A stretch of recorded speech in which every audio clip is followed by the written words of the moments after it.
welcome to high school football being presented by Thai Video Productions. We have the St. Bernard's homecoming match, St. Bernard's Bulldogs against the Brooklyn Center Centaurs. I'm Mike Peden here with Adam Jewett. We've had some adversity we've had to deal with, but we've overcome that, and we are ready to bring you this game, and an exciting game for St. Bernard's as they look to gain some ground in the Tri-Metro Conference. Yeah, St. Bernard's lost the toss and is going to kick off to Brooklyn Center here to start this game off. Look for Bloomington to come on, or Bloomington. Look for Brooklyn Center to come on out firing. We'll start this right away. Leroy Miller. Bloomington's not here yet. We will get you keys to the game presented by RDA Collectibles and Karen's Monogramming and Sportswear after the kickoff, and we'll do this one team at a time. But we'd like to thank you for coming out here in today's broadcast. It's a cold and drizzly day, pretty raw, not like yesterday, but still not the most ideal football weather. But for the St. Bernard's fans in attendance, I don't think they mind. Welcome to Minnesota. Here's the kickoff. It's a short one, and it's fielded by Brooklyn Center. This is number 84. Number 84, Andre Ward. And he is tackled at about the 35-yard line. And St. Bernard's, or the Brooklyn Center Centaurs, will take their first possession from the 36. And you have the starters for them? Starting for St. Bernard's up front, number 62, Roderick Harris at left tackle. Left guard, number 79, Josh Horseman. Number 57, Jake Hansen at center. Freshman John Dahl, number 60, starts at right guard. Right tackle, Christian Navarro, number 78. And the guy to watch tonight, number 2, Leroy Miller. Well, we're about to take off. It's 1st and 10, so we'll finish off the backs and receivers here in a second. It's a shotgun formation, 4 receivers, 1 man in the backfield, and it's a handoff to the running back, and he is stuffed. Maybe gets a yard or 2. That's number 28, Kimba Wilfred, with his first attempt. That's a gain of about 1. 2nd and 9. And to finish off, so Wilfred is the starting running back. Wilfred, number 28, is their starting running back, and they have a coup of wide receivers. Number 11, Dante Tart. Number 20, Edward Mack. Number 22, Biola Atayi. And number 84, Andre Ward. Andre Ward now plays both sides. That's another handoff to the running back, and he is stuffed. Oh, he breaks the tackle. And gets maybe another yard. If even that, so it's going to be a long 3rd down play for the Centaurs. Kimber Wilfred not getting much ground against that St. Bernard's defensive line. No, St. Bernard's up front got a lot of pressure, stopped him at the line of scrimmage. He spun away and broke a tackle and dove ahead for a 1-yard gain. They officially no gain on the play, so it's 3rd and 9. They got it marked 3rd and 8, so I'm going to give him a yard. Well, they need to get the ball to about midfield to get the first down. And Miller's in trouble. He is sacked. And St. Bernard's 3 and out on their first defensive series. Looks like number 22 on the sack, Miguel Hernandez, broke through the offensive line there. And we talked about one of the keys to the game for St. Bernard's is to control the line of scrimmage. And I'd say in 3 plays they've done a fairly good job at that. 4th down for the Centaurs. And so that will force the Brooklyn Center Centaurs to punt. Wow. And we're going to get a chance to look at that high-powered St. Bernard's offense. Yes. Expect a lot of running from St. Bernard's to start this off. And we have some motion. Flags on the field. We'll check them, but it may be a false start. Head referee Pat Spielman. Tonight, the referees for tonight's game, the head referee Pat Spielman, the umpire Craig Sevick, linesman Terry Peterson, line judge Drew John, and the back judge is Carlos Carrillo. The penalty was an offsides call against St. Bernard's, and that makes it 4th and 17, far from enough to be of any advantage to the Centaurs, so they move up 5 yards, but they'll still have to punt. And out to receive this punt, I can't read his number. Number 8, that would be Shane Taylor. And he is a menace. And he did not touch it. He did not touch it. Yep. So, well, it's wet. It's like I suppose he doesn't want to risk grabbing the ball and losing it. It's a great bounce. That's a great bounce though to start for Brooklyn Center. They got an extra 15 yards on the punt. And St. Bernard's will take their first possession from the 20. Bulldogs will take over 1st and 10.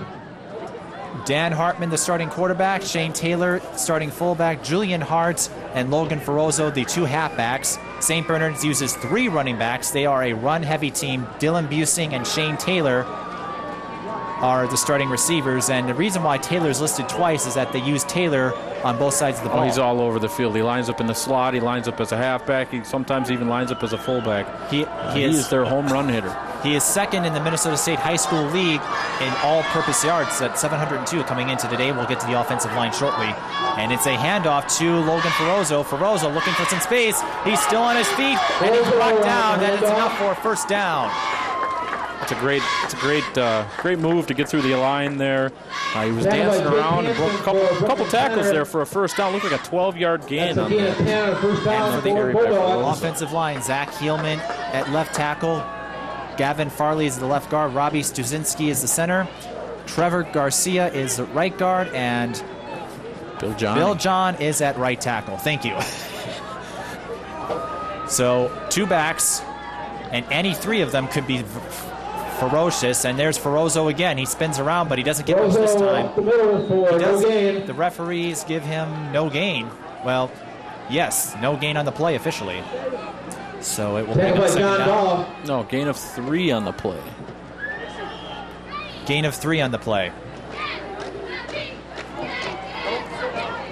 They gave him 3 yards on the play. Again, that's Ferrozo's dancing ability at the line. He just falls forward for positive yardage every time he touches the ball. Much like Adrian Peterson, they can't bring him down on that first hit.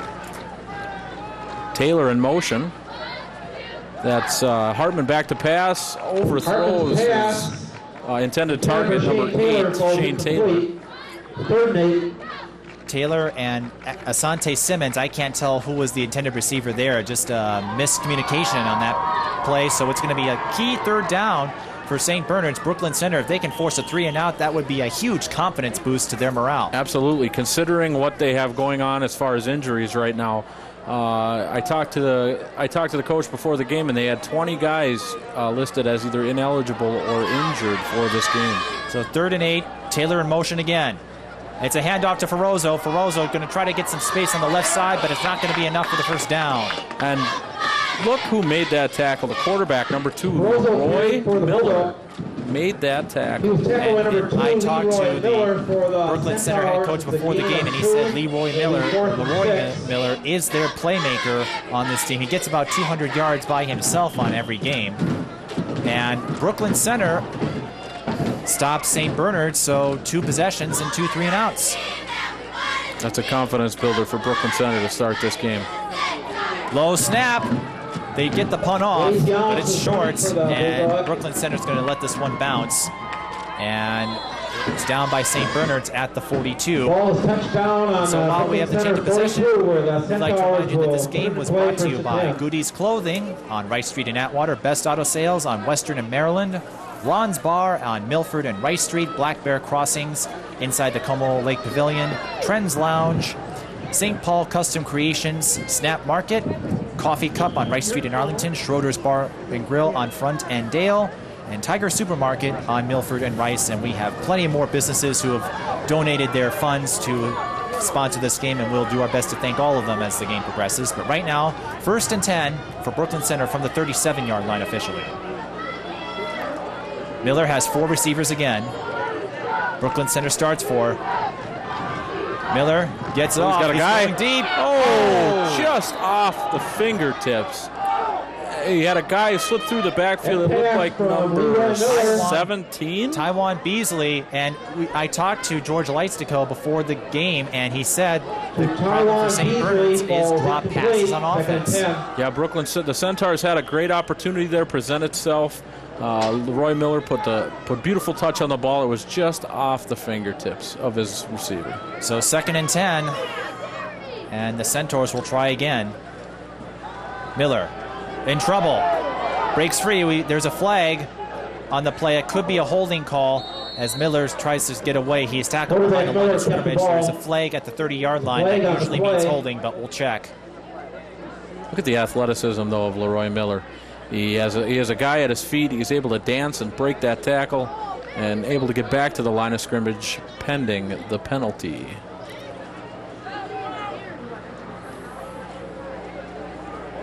So while we wait, we'll get through some more businesses. Stasny's Food Market, a financial supporter of this game. It is a holding penalty against Brooklyn Center. The Balloon Lady on Hammond Road in White Bear Lake. H&H and Tony's Upholstery on Milford and Manitoba. And Twin Cities Towing on Maryland and Arlington. On Jackson, in between Maryland and Arlington on Jackson Street in St. Paul. And Action Auto Parts on Arlington and Jackson. Veronica's Neighborhood Thrift Store on Winnipeg and Manitoba. Hamline Hardware and Paint located on Snellingham. It's 2nd and 25 for Brooklyn Center. A lot of ground to make up. If they can get some, we have flags on the play. I'm assuming this will be a false start, but we'll check. The play was whistled dead before the snap. Referees conferencing. It is a false start. That will make it 2nd and 29. And there aren't a lot of plays in the playbook for 2nd and 30 as I see it on the scoreboard. 17-yard line. Well, with Leroy Miller, though, you never know. He can keep the play alive for a long time. Well, he had Beasley open on first down, so if he can get a play open and find his receiver, look out. And Miller takes the snap. He is up and no, he's not upended. They got the handoff in time, and they make up some yards. They get back to the 32-yard line. That's number 84, Andre Ward, on the carry. Ward, one of the game captains, and before Brooklyn Center limping, 2 of their 3 captains are out for the season. Ward is a game captain for today. It's 3rd and 19, so they have to get the ball to the 47-yard line for a first down. Andre Ward in motion. Miller with the top. Miller with the snap. He's just going to try quarterback keeper. And he's got some dancing room. He's up to the 40, and he gets close to a first down, but not quite enough. But that will give Brooklyn Center some more room to run. Kept the ball. Oh, you were talking about Leroy Miller's athleticism. And we saw it on that play, just not quite enough. He had a little too much ground to make up.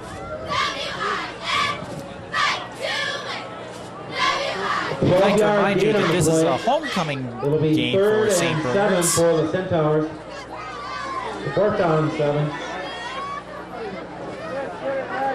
It was a 12-yard gain by Leroy Miller on that last carry.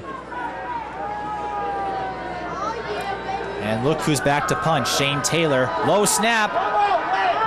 Brooklyn Center, they get the punt off, but it's well short, and it's out of bounds. St. Bernard's will have excellent field position to start their next drive. And that punt was from number 8, Dante Matthews, a junior, also plays defensive back and running back for Brooklyn Center. So 6:49 to go, and it's still scoreless in the first quarter. It's still early, though, and the expectations are heavily in St. Bernard's favor. Brooklyn Center, they can steal a win from here and make some noise out in the Tri-Metro. Of course, Tri-Metro, one of the toughest conferences in the state for football. In fact, we'll be covering another Tri-Metro team next week with St. Agnes and Litchfield, but we got to get through this game first, I would assume. I talked to John Medlow before the game. He's a coach for St. Bernard's, and St. Bernard's told me this is a key game for them. If they can win this game, they can make some noise in the state tournament when the state tournament time comes running around. Well, we talked a little bit with the coaching staff before the game, and their first loss of the season was to Minnehaha Academy, and they said they would have loved to have that game back. Yeah, he told me. He said if they could play that one again, they'd probably win that game. They just had a lot of drop passes, some turnovers, some key turnovers that cost them that game. It's another handoff to Ferrozo. Ferrozo's got some space, and he's tripped, but not before he gets close to another first down. Well, if you're Dan Hartman, the quarterback for St. Bernard's, you got to love this style of offense. Just hand it off to the running backs and let them do the work. Ferrozo exploded through the hole there. That's great. That was great blocking on the left side of the line there. That Zach Hillman and Gavin Farley opened a nice hole for Ferrozo to explode right through for an 8-yard gain. 2nd and 2. 2nd and 2. And Ferrozo again. He has the first down, but he is stopped by a host of Centaurs, but another first down for the Bulldogs. That's a 6-yard gain for Ferrozo. This time the right side of the line. Trevor Garcia and Bill Janey. Good for another A huge hole. These guys are just exploding through holes. Great blocking up front for St. Bernard's. First and 10. For those of you who heard that, that's Jeremy in the background. He's a little excited right now. We have our technical issues corrected, so we'll be back to normal here shortly. But now it's number 7. That's Julian Hart on the carry. And he gets, well, he's still on his feet, but I don't think he's going to move an entire host of players on his own. And a decent first down play, though. He gets about 6 yards in the play. You're going to see a lot of that tonight. A backfield to Ferrozo and Julian Hart. Then you mix in their home run hitter and Shane Taylor, and that's pretty much St. Bernard's offense. They're gonna line up and they're gonna play hard nose, hard mouth, running style of football with a few throws from Hartman mixed in. Not even a little drizzle will stop them. So it's 2nd and 4 from the 30. And we have flags on the play. It's like a false start on the left guard. We'll check the flag. It is a false start, so that will push them back 5 yards, although the way they've been moving the ball, that might not hold them up much. It'll be 2nd and 9. But penalties, you don't want to commit penalties, especially the false start kinds on offense. That just kills your momentum. Yeah, well, when you have a running offense, though, the way these guys are running the ball tonight, I'm pretty sure 5 yards isn't going to hurt them too much. I was going to say they're a running offense, and they're in such a hurry. They all want to start running. That's they true. want to get going. I'll explain more about penalties in a minute. So it's 2nd and 9 this time from the 35. They need to get the ball past the 26. Ferrozo again. Ferrozo, he looks like he has the first down. He does. Again, Ferrozo's athleticism and dancing in the backfield. He breaks tackles like guys are standing still. He just broke the linebacker's ankles on that play, right? I mean, a nice sidestep, an explosion through the hole for a gain of 10 yards. I think this guy was watching footage of Adrian Peterson and his game against the Browns, where he made the Browns look like bumper cars. So it's 1st and 10 from the 24. St. Bernard's looking to get into the red zone or even put up 6 while they're at it. And another handoff to Ferrozo. Ferrozo's got some space on the right side, and he is brought down at about the 11. A 9-yard carry. 9-yard carry for Ferrozo on that. So that, there again, unofficially, that makes it 12, 3, 0, 8, 6, 10, and 9.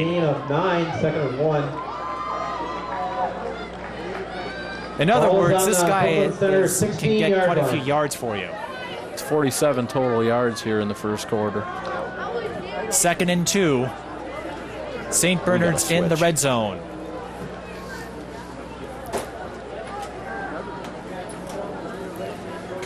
And look, another handoff to Ferrozo, and Ferrozo doesn't get far this time, but he first down. Ferrozo goes up the middle.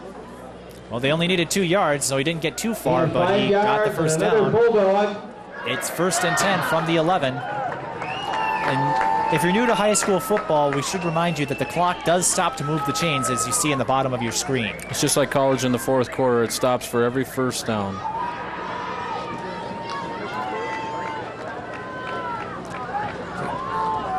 And we should remind you that this broadcast is brought to you by Dean's Tavern, located 1/2 mile off of 36 on Rice Street in St. Paul. That's Dean's Tavern. Thank you, Dean's. 1st and 10 from the 11. It's a handoff to number 7 this time. That is Julian Hart on the carry for 7 yards. That brings them to the 4. They can get to the 1-yard line and get a fresh set of downs, but I think they want 6. When you're in the red zone, you'll take anything. Especially Brooklyn Center's pretty big up front too. I mean, they're not showing it right now. They're getting run through pretty good right now, but they're big up front. They don't have much field behind them, so there's not much they have to protect. So expect Brooklyn Center here to blitz to try to stop Julian Hart, who's lined up in the backfield right now. 2nd and 3. Oh, we got an issue on the outside. Shane Taylor is wide open. Brooklyn Center's trying to correct it, but they hand it off to Hart. Hart still fighting. He's on his feet. He's close to the goal line. That could be good enough for a first down.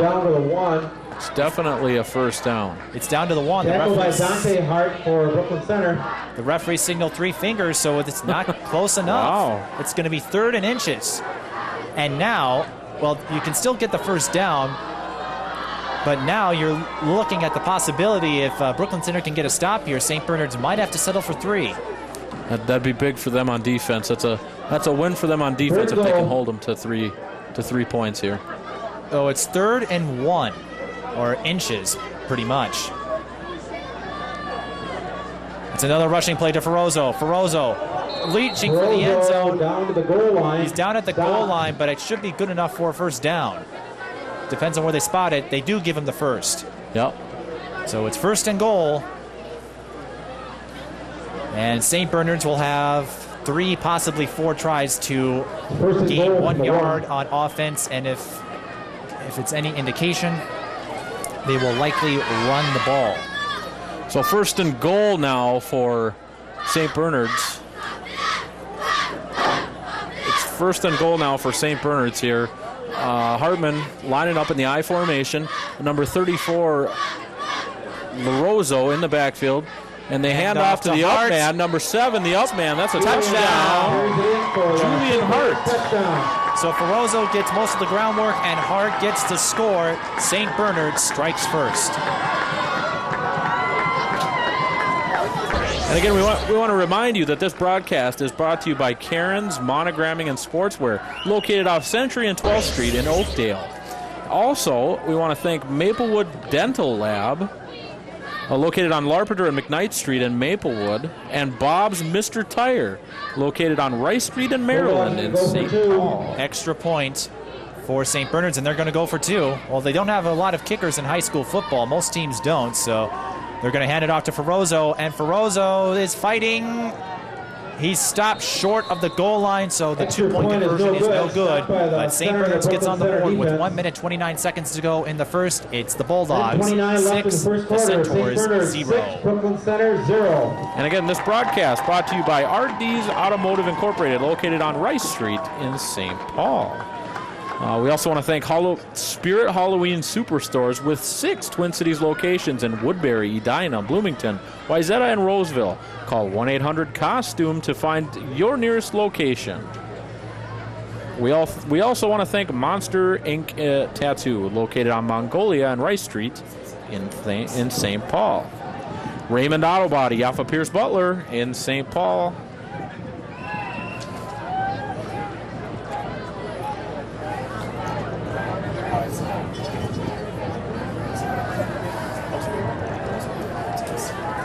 So what are we doing?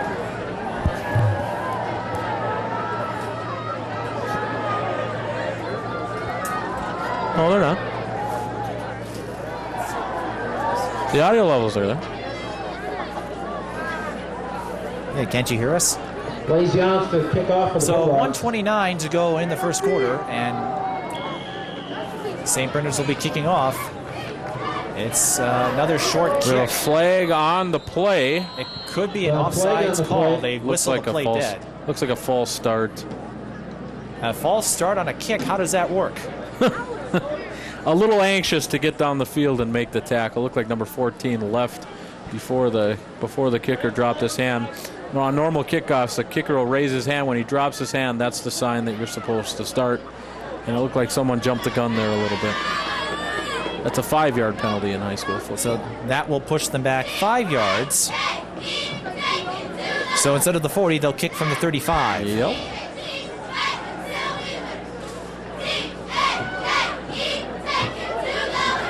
And we'll try this again. Now Offside, St. Bernard's you don't on see the that too kickoff. often. The Well, re-kick. officially they rule it offsides, but false start offside, same thing. And it's Short an even kick. shorter kick. So Brooklyn Good Center will field have position some. for Brooklyn Center. Number 4. He's got some space on the right space. side, and he's tackled at the 40-yard line. But decent field position for the Centaurs. It's to make Darren their move. Richardson on the return. That's he caught it at about the 30, got it up to the 40. That's a 10-yard return for Darren Richardson. And the Centaurs start with great field position on their own 40-yard line. Warren Edmonds was on the This is 10. where we look for Leroy Miller to take over. Well, we talked about this, so we were going to talk about this in the keys to the game, but we'll talk about this now. For Brooklyn Center, their key is to get to St. Bernard Secondary, which is their weak point of their defense. And that's that. And when talking about getting to their secondary, there's the first person you talk about is number 2, Leroy Miller. He's got a great arm. On top of that, he's got great speed out of the backfield. Brooklyn Center likes to run out of the shotgun, so they motion Mack to the left side. It's a quarterback keeper, and Miller trying to make something happen, and he gets about 4 yards. Well, 3.5, but they don't give you halves in football. Miller carried the ball. So it will be 2nd down and 7 on the scoreboard. Derek Lear. It's a gain of 4, 2nd and 6. Or 2nd and 6. And we want to thank Hammernick's Decorating, located on Rice Street in St. Paul. You must not have called them for your decorating needs. No, I can't say that I did. But 2nd and 6. A handoff to number 28, Kimball Wilfred, for a loss of a yard. That will bring up 3rd down and long for the Centaurs. Kimball carried the ball, tackled by... This will likely be the last play of the first quarter. Miguel Hernandez of the Bulldogs. No gain. Over at Klas Field, the home field for the Hamline Pipers, who are on the road this weekend at Augsburg. So Miller holding the ball. There's no play clock on there. That has it set to 0, so Miller, he might be waiting for the clock to run. He's probably just waiting for the clock to end out. There's no play clock. And they call the flag. It could be delay of game. Brooklyn Center 0. So it's the end of the first quarter, but we'll check the flag here in a second. It is a delay of game on Brooklyn Center, so it will be 3rd and 13 when we start. That's a costly penalty right there. Say something. Hello. Yeah, I can't hear you. I should be able to hear him in my set. Now what? No, now we got nothing. No, now it's muted. Yeah, now we muted them. But you should be able. There should be a volume button for my head. All right, so we start the second quarter. No, first quarter still 4 seconds. Oh, they restarted. So that's a quarterback keeper from Leroy Miller and a 5-yard gain to put him almost back to the original line of so before. They must have called timeout or something. So now we are at the end of the first quarter. You can't. On a delay of game penalty, the clock stops automatically in high school football. So. Well, at the end of one officially, now it's St. Bernard 6, Brooklyn Center 0. For centuries, man based his wealth on how much gold he had. That's why you need RDA Collectibles in Oakdale. Protect your wealth and your family's future. Call RDA Collectibles today at 651-777-0011 for your precious metals. There's no limit to your imagination at Karen's Monogramming and Sportswear. With over 20 years of experience in custom embroidery, athletic lettering, and heat press transfer, Karen creates it all on any type of fabric, from personalized baby clothes to doggy sweaters to class uniforms. Stand out from the crowd with Karen's Monogramming in Oakdale behind Beer Bellies. Call 651-777-6543 or visit her website at kmonogram.com. Raymond Auto Body is a leader in the collision repair industry, providing expert collision and hail repair for your vehicle. A family-owned and operated business, they have served the community since the mid-1940s. The 4th generation of the Slimkowski family is now carrying on the tradition of exceeding customer expectations and delivering superior craftsmanship in returning vehicles to their pre-accident condition. They are eager to assist you with your insurance claim or collision-related questions. Raymond Auto Body, in the Midway area of St. Paul. Dar's is the best ice cream on Rice Street. Dar's Double Scoop on Rice Street satisfies your sweet cravings with 40 flavors of old-fashioned hard ice cream. Choices include the popular cake and ice cream and hard-to-find flavors black walnut and licorice chip. This 50-style ice cream shop is open year-round, so you can get ice cream the old-fashioned way anytime. Mention the score of today's game and get 50 cents off your order. Dar's is the best ice cream on Rice Street. Maplewood Dental Lab is the place to go to get full service for your dental needs, including crowns, bridges, dentures, partials, splints, and retainers. We pride ourselves in service from accuracy to on-time performance with pickups and deliveries. We offer same-day relines, repairs, and small flippers with no extra charge for same-day service. Everyone on staff has over 25 years of experience. With 20 years in business, we've seen almost everything. Maplewood Dental Lab on the corner of McKnight and Lampert, where our customers are our top priority. So here we go, about to begin the second quarter. And again, we'd like to thank some of our sponsors, Lanetti's Lounge, located on the corner of Rice Street and Jasmine in St. Paul, as well as Coney's Creamy Cone, located at the corner of Dale and Maryland in St. Paul. 4th and 9. Brooklyn Center will be forced to punt here.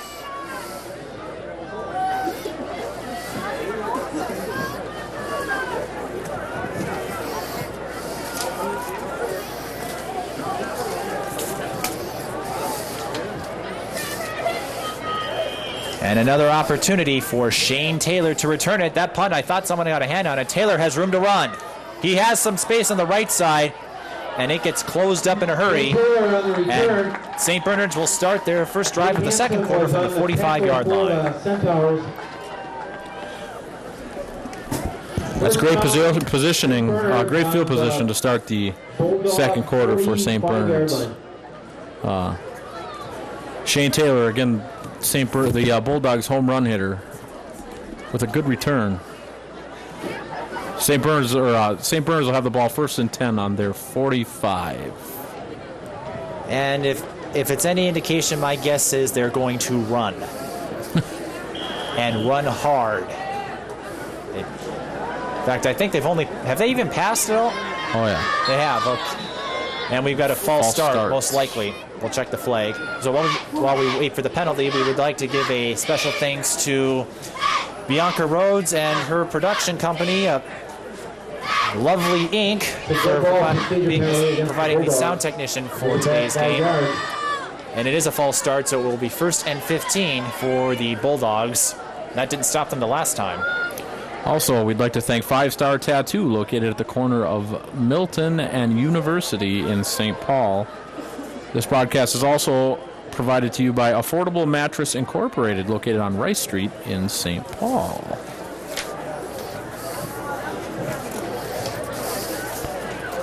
First and 15 from the 40. 2 penalties against the Bulldogs so far, and that hasn't stopped them. Hand off to Taylor. Taylor, this number 2 man in the state for all-purpose yards. He gets to the original line of scrimmage, and he's still on his feet. He's taken down at the 49, but not before a big gain that wipes out the entire penalty and gets them a manageable 2nd down. That's Shane Taylor on a 10-yard gain. Again, now you know why he's so explosive. A pitch to him in the backfield. They had him wrapped up at the original, or at the line of scrimmage. He broke that tackle and then danced his way for a 10-yard gain. 2nd and 4 for the Bulldogs. This time they hand it off to Ferrozo. Ferrozo gets brought down close to the 1st down marker. The refs might give him it depending on the spot. Was on the stop for the Centaurs. Looks just short. It is. It's just short. It will be 3rd and inches, but they're going to bring out the sticks. Looks like the 1st down marker is at the right at the measurement for Brooklyn Center 45. And the ball, as they marked it, is just short of the 45, so it looks to me to be 3rd and inches. Here comes the chain gang. You know, I remember when I was in high school. Actually, I played varsity football, but for the JV team, I actually did the chain gang. You played varsity football for the JV team? No, but for the JV team, I did the varsity chain gang. It's 3rd and inches. So 3rd and about a foot. So 3rd and a hot dog. I could go for one right now. I was going to say, how could you play on varsity football on the JV team? No, I did the chain gang for the JV team. All right, and so was that an experience? So you had to run around, I'm sure. Oh, somebody had to go watch their games. 3rd and inches. I'm sure Monticello appreciates that right now. 3rd and inches for the Bulldogs.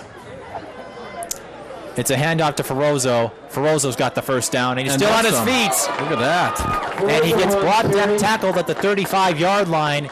If Brooklyn Center, if they don't wrap up his legs, he's gone. That is Ferrozo's 2nd 10-yard carry of the game.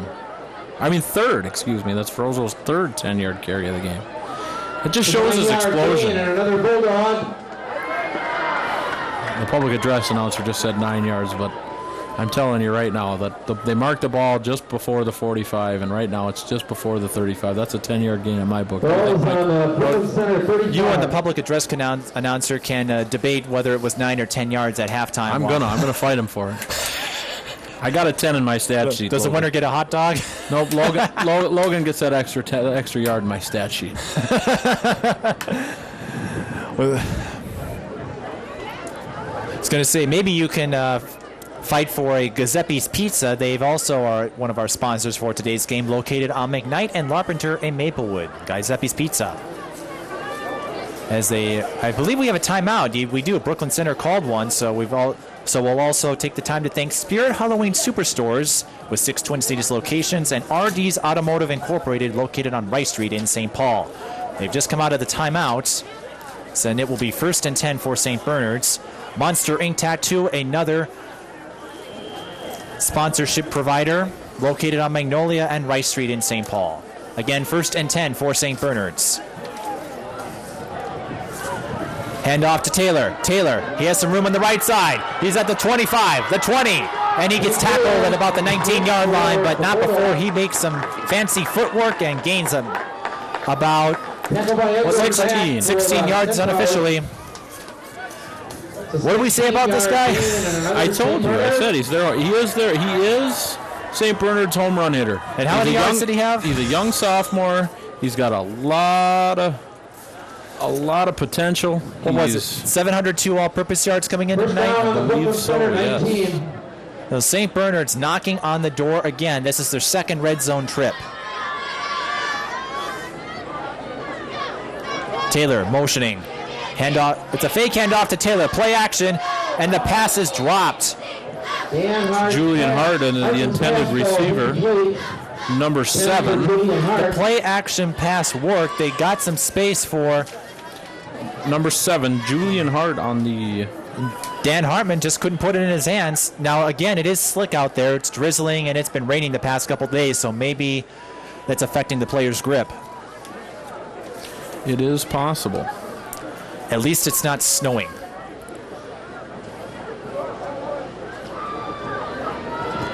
Second and 10. Bunch formation, single back in the eye. That's LaRoso going in motion. Fake pitch, and then the handoff to Taylor. Look at that. Taylor on the cover play. And that Taylor gets to the 13-yard line is where they spot him. It's a gain of 7. That will make it 3rd and 4. Made the play for Excuse me, gain of 6. So a key 3rd down play here for Brooklyn Center. I'm guessing St. Bernard's, they don't have any kickers or any strong ones. Otherwise, they would have gone for that extra point earlier. So if Brooklyn Center can stop them on 3rd down, they'll force St. Bernard's with a very hard decision to make. But it's 3rd and 4. We've got Hart and Ferrozo in the backfield.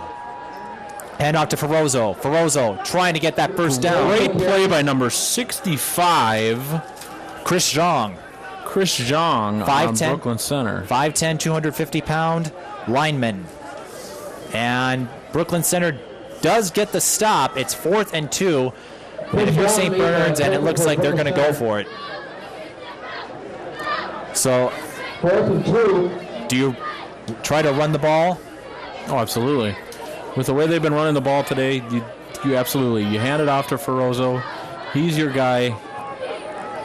You let him carry you. They have Taylor and Simmons on the left side as receivers. Hart and Ferrozo in the backfield. Ferrozo fumbles the ball! It looks like Brooklyn Center jumped on that. They'll check. The officials scrambling on the bottom of the pile. It is Brooklyn Center recovers the fumble. The Centaurs with a great defensive stand. A huge defensive stop, so St. Bernard's was knocking on the door, and the Centaurs shut them down.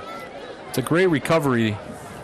Did you see who recovered that? I did not see who recovered that. I couldn't tell from here. There was just a bunch of players that fell on the ball, but Ferrozo, and again, we talked about the rain. That could play a role into how the ball grip is handled today, and Ferrozo just couldn't hang on to the ball, and Brooklyn Center capitalizes.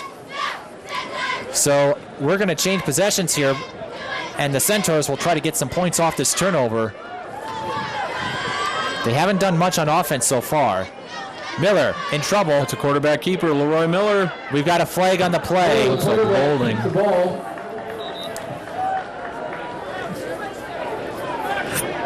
And I was just about to say, with Brooklyn Center making the red zone stop, if they can move the ball here on offense, they're the underdog. The longer they can stay in this game, the more confidence they'll have in their team. Yeah, the easier it's going to be for them when you have a guy like Ferozzo on the bench. That's a good sign for Brooklyn Center. To keep Ferozzo, Hartman, Taylor, and Hart over on that bench is a good sign that Brooklyn Center's still in this game. It is a holding penalty against Brooklyn Center. That will be half the distance to the goal. So they'll mark the ball at about 4.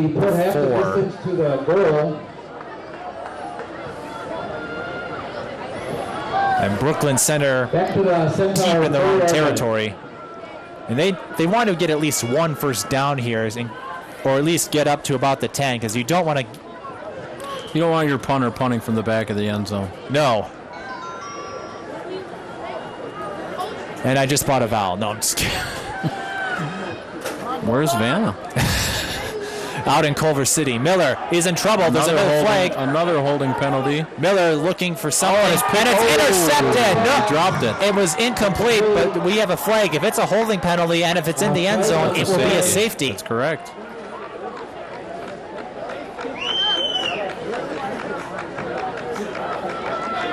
Holding call against the Centaurs.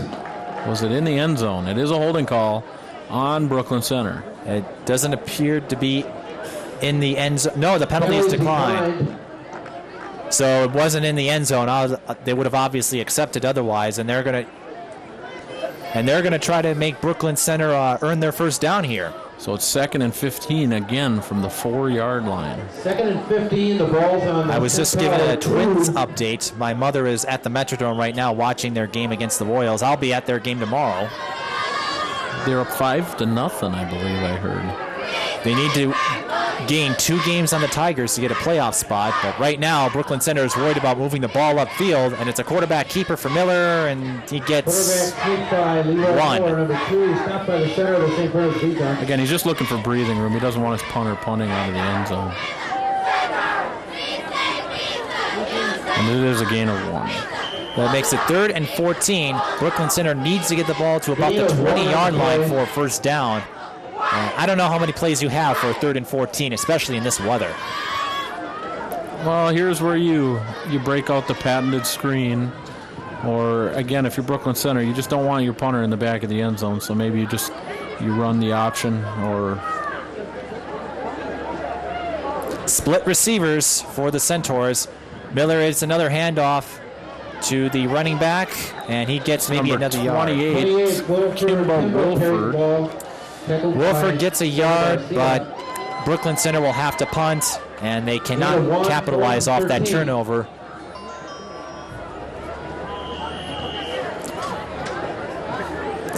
And officially, the Twins are up 5-0 at the bottom of the 2nd inning.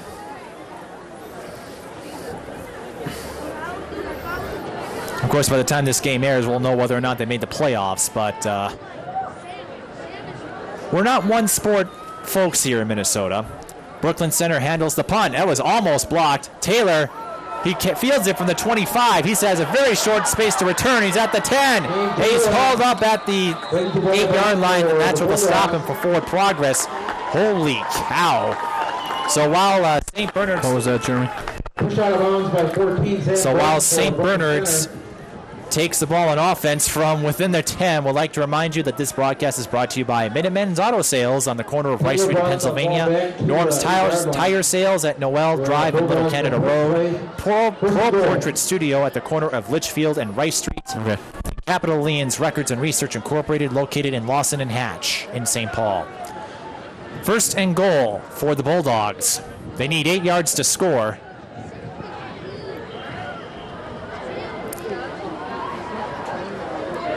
And I don't think this will be too difficult for St. Bernard's, but I don't want to assume.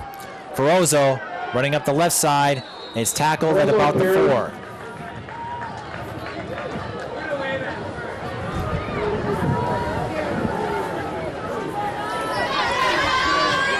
Ferozo with a gain of 6 on that carry. Again, the explosion of these St. Bernard's tailbacks it's really phenomenal to see the athletes that these guys have in their backfield. I was talking to St. Bernard's coach before the game, and as we get a handoff here, that's Ferozo. Touchdown! St. Bernard's. Well, he pretty much walked in there uninterrupted.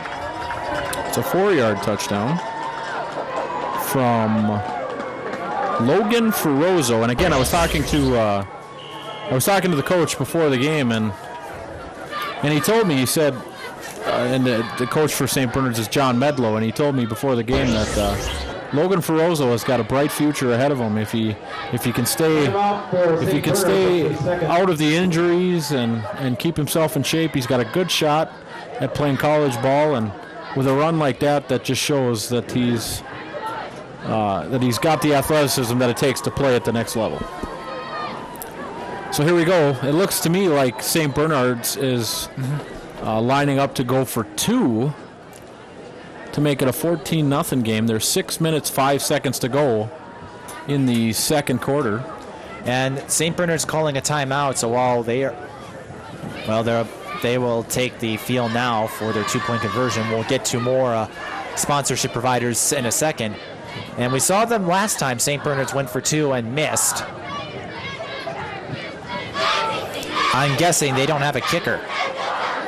Well, they got a kicker. With a run game like this, you only got to get 2 yards. To get 2 yards for that extra point. It's kind of pointless to. And for a man like Ferozo, that's a cakewalk. They give it to Hart this time. Hart is fighting. He breaks the plane, and the 2-point conversion is successful. With 6:05 to go in the second quarter, it's St. Bernard's 14, Brooklyn Center 0. So as we have a changeover here, we'd like to remind you that this game is brought to you in part by Sunny Sky Asian Antiques and Gifts, located on Grand Avenue, Queen Asian Restaurant, located on Jackson Street in St. Paul, New Asian Chinese Restaurant, located on Lexington Avenue and University, Steiner Liquor Incorporated, located on Rice Street in Maryland, Ocean Spa Hair and Nails, located on University and Lexington, Delisle Company, located on Rice Street and Geranium, Transformation Salon, located on West University Avenue, Abetto's Deli and Catering, located on Como Avenue, Eastside Sport Academy, located on France Avenue, Diane's DQ, located on Lexington and University Avenue, Marion Park Repair, located on Pryor Avenue, Remington Auto Repair, located on Rice Street, Abetto's Liquor, located on Como Avenue, Photo Creations by Christina, located on Lampert, Dragon's Kung Fu, located on 7th Avenue, and Specialty Floral, located on 7th Avenue in East Downtown North St. Paul. And I'm going to go catch my breath for a second. This broadcast is also brought to you by Champs Americana, located on Larpenter and 35E in Maplewood.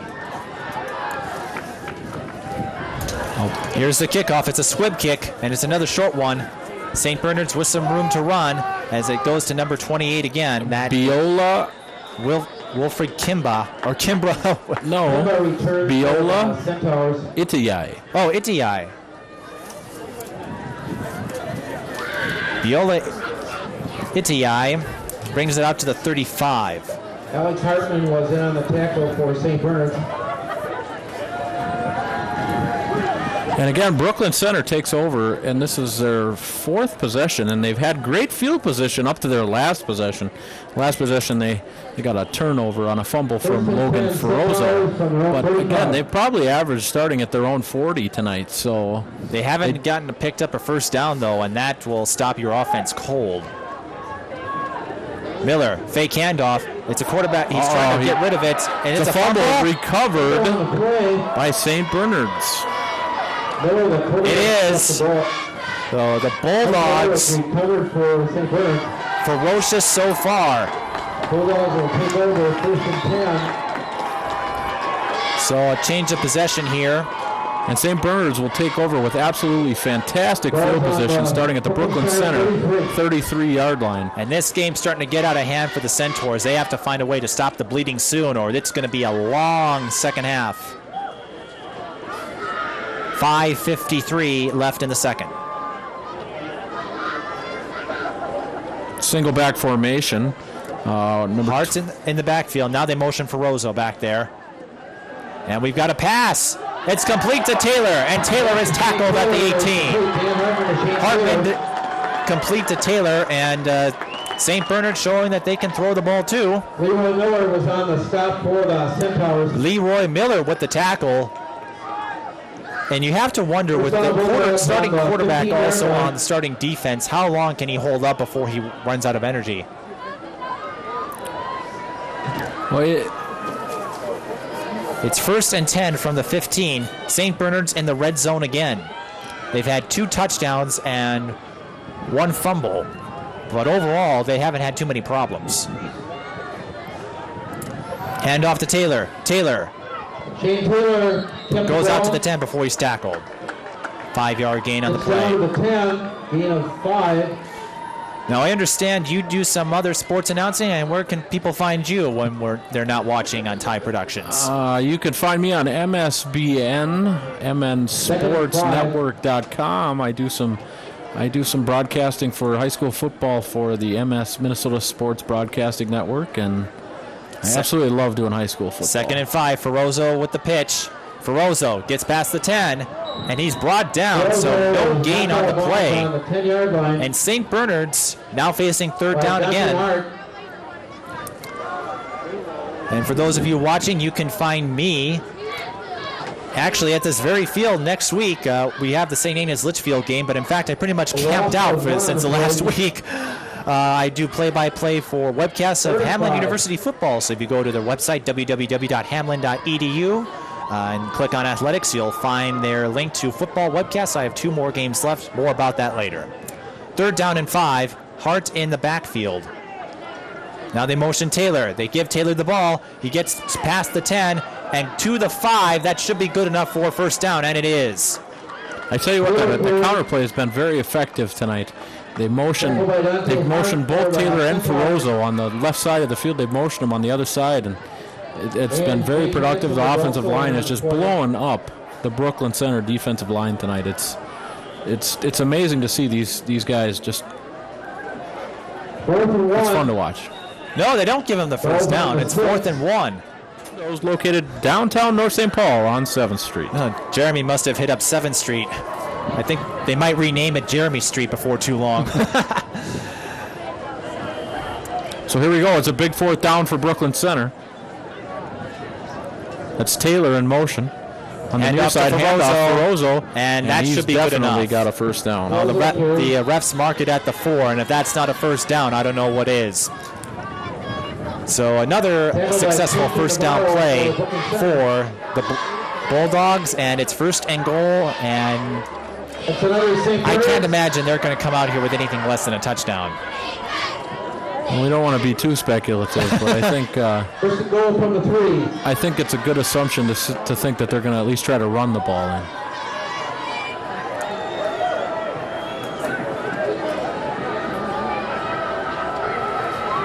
Three yards to score. Hand off to Hart. Hart is stuffed behind the line of scrimmage. It's a loss of 1. Leading the way, number 22, Biola Itayai.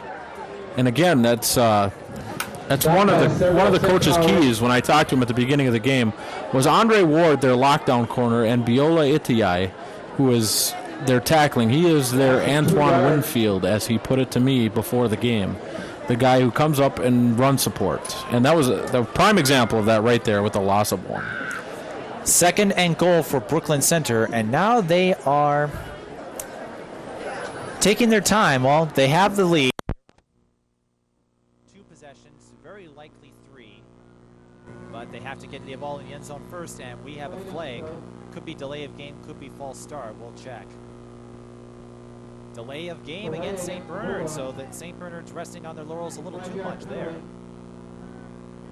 So that's trying to run the clock down before halftime, not leaving Brooklyn Center much to go on. Although I don't understand the strategy for that, considering that Brooklyn Center has yet to get a 1st down in this game. I don't think John Medlow liked the penalty. And there's no play clock here, so they have no idea how much time they have to snap the ball. It's a pitch to Taylor. Taylor, he's trying to turn the corner. And he can't, and there's another flag on the play. sloppy football down here on this end of the field right now. Well, that's the third flag in a row. We'll check that penalty in just a second.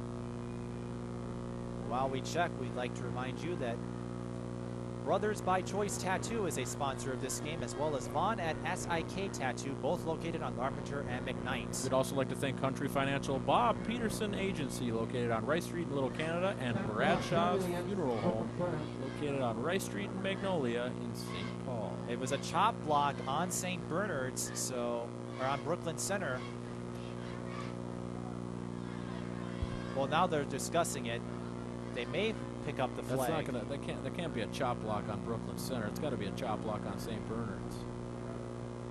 They signaled the penalty against St. Bernard, or against Brooklyn Center.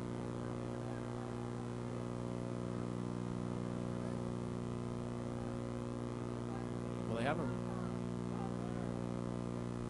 They marked it off as a 5-yard penalty, so it was against Brooklyn Center. I don't understand the call there. I didn't see the chop block on. I saw the low block on St. Bernard's, but I did not see. Maybe that's what it probably was. So it's 2nd and 6. Well, it's 2nd and goal. And so St. Bernard's about where they started. I formation. That's Taylor in motion. Hartman back to pass. Throw. Oh, incomplete. His intended receiver was number 82. Asante Simmons. That brings up 3rd and goal, but St. Bernard's very successful on 3rd down plays. Or 4th down plays.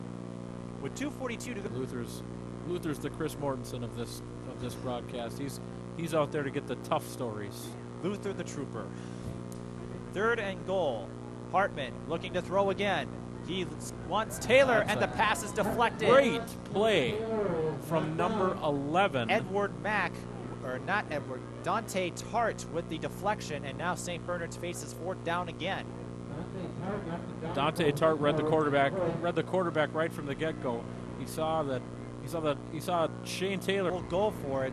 Brooklyn Center not having much success moving the ball, so they figure if we can't get the touchdown, we'll just get the ball back. It's a big 4th down for Brooklyn Center. The Centaurs need a big stand here to keep this game within reach. Hartman looking to throw again. He's looking for Simmons. That's intercepted. And it is intercepted. That's intercepted by their cover corner, number 84, Andre Ward. And that will be a touchback. Pick. So intercepted in the end zone. That will be a touchback. Brooklyn Center will get the ball at the 20. So 2 trips in the red zone produce 2 touchdowns, or 4 trips in the red zone, 2 touchdowns, and 2 turnovers. For Again, St. that's an offense. They have plenty of time to march down the field. Miller looking to throw this time. He was looking for number 17, Tywan Beasley, and it was almost intercepted by Sean Taylor. But it's 2nd and 10. And the last thing Brooklyn Center wants to do is give St. Bernard's more time to try to get another touchdown or another score. They're only down 2 possessions, which for the Centaurs, given their underdog status, is right. I think they're thrilled. Yeah, they played a pretty good half defensively. I mean, other than a few big runs, they've kept the Bulldogs within reach. It's a fake handoff this time, play action, but Miller's in trouble, and he is sacked. Wow. A huge loss. Lauren Edmond, the 5'10 freshman linebacker, with the sack. And now St. Bernard brings the Centaurs back to within the 5-yard line. Well, they mark it at the 7. It's 3rd and 23, and I don't know how many plays you have in the playbook on 3rd and 23. Here we go. We're under 2 minutes to go here in the 2nd quarter, and that sack hurts them. That's a 13-yard loss there. And again, 3rd and 23. You're right. You got to go pretty deep in the playbook to find something to come up with that. Here, they're just looking for a big chunk here. St. Bernard's electing to use one of their timeouts later. Pass incomplete, so that stops the clock. We have a late flag. Pass was intended for number 17, Tywan Beasley, who was a Lataus. What is his last name again? Yeah, Lestico. How they plan on moving the ball. We're good now? All right, here we go. We got 4th and 23. The Centaurs are punting from their own 6. Good snap. Kick number 84, is short. Andre Ward. That's a good kick. Taylor's going to let that bounce. It takes a Centaur bounce and will end up at the Centaur 47 for a 40 out of this half and only be down 14 points. Brooklyn Center, if they can get a turnover here, maybe get some points on the board, that would be helpful because St. Bernard's will get the ball to start the second half. So the Bulldogs can establish control of this game as they hand off to Ferrozo, and Ferrozo doesn't get much, maybe a yard. Gains a yard, Logan Ferrozo. But you can't ignore this guy. Prior to this game, and he'll add to that total significantly today, he had 73 rushes for 506 yards, 7 touchdowns. He has 1 touchdown today. I tell you what, though, I'm really impressed with how Brooklyn Center has. Hartman looking for Simmons. And it's caught, but it was caught out of bounds. 3rd and 8. Hartman, it's a play action. Well, it was a fake handoff to Taylor, and that will be well short of the first down. My guess is St. Bernard's just wanted to run the clock out so that to not give Brooklyn Center any chance. But for the Centaurs, if I'm Brooklyn Center, I'm taking a timeout here. I mean, there's 45 seconds to go and at the end of that play. They still had 2 timeouts. It would have been a good opportunity to maybe get some kind of momentum going, but maybe they're thinking, I just got to get on the half, down 14. And St. Bernard's gets the ball to start the second half, so maybe the Centaurs just want to get some rest here. So it's 4th down and 5, and Hartman looking to throw. He's got Simmons, and again, Andre Ward on the coverage. A great tip away. A turnover on downs, and Brooklyn Center has time for one maybe two plays if they can get a timeout. They do have 2 timeouts left. So 12 seconds, and we'd like to remind you that Luther Lampert is out on the field right now. He will be talking to George Leistico. As well as John Medlow. And we'll get to hear from the coaches at halftime on our RDA Collectibles, Karen's Monogramming and Sportswear halftime reports.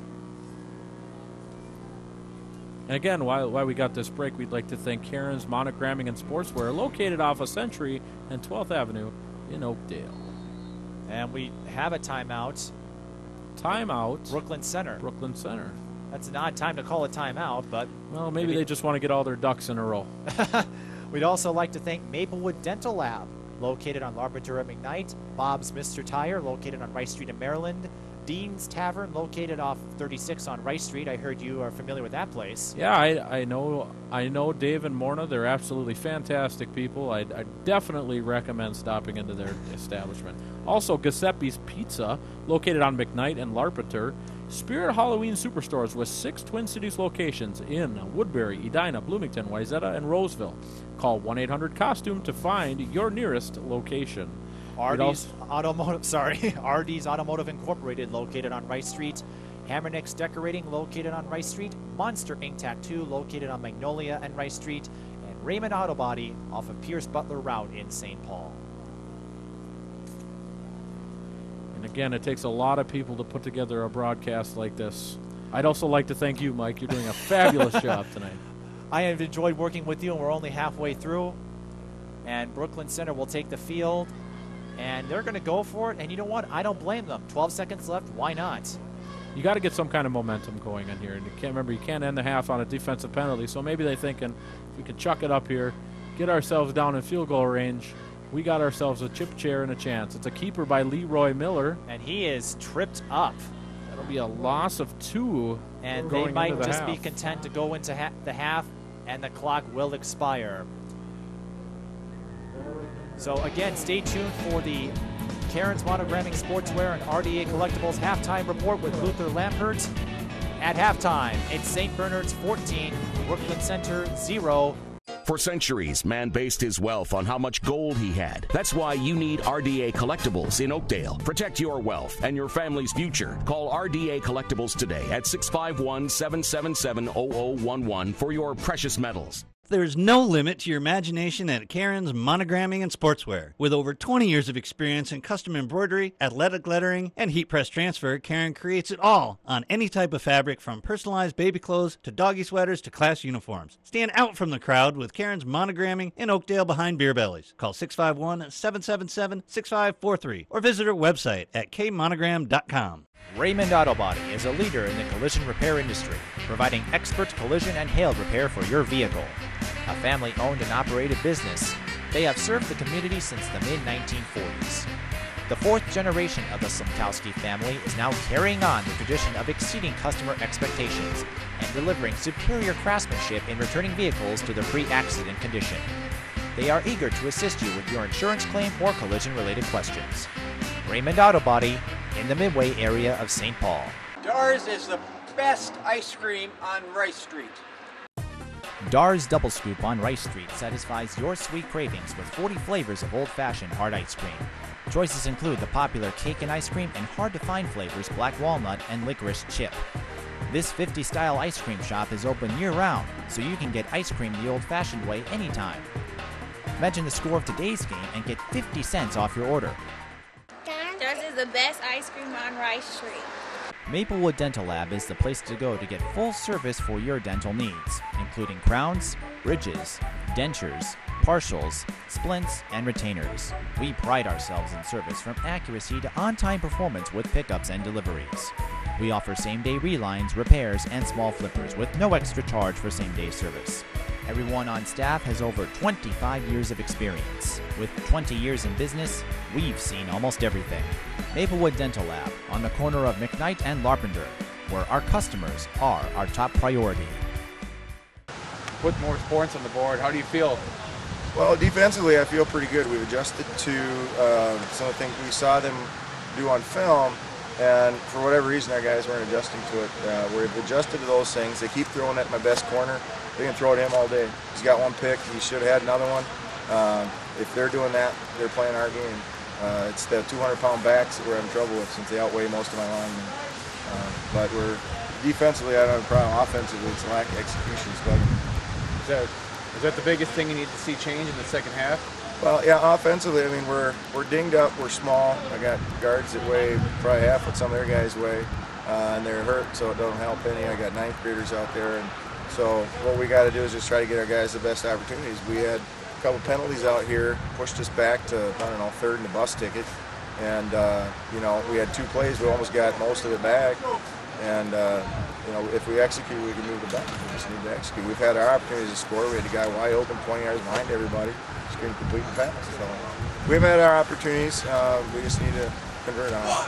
Thanks for the time, Coach. Good luck in the second half. Thank you.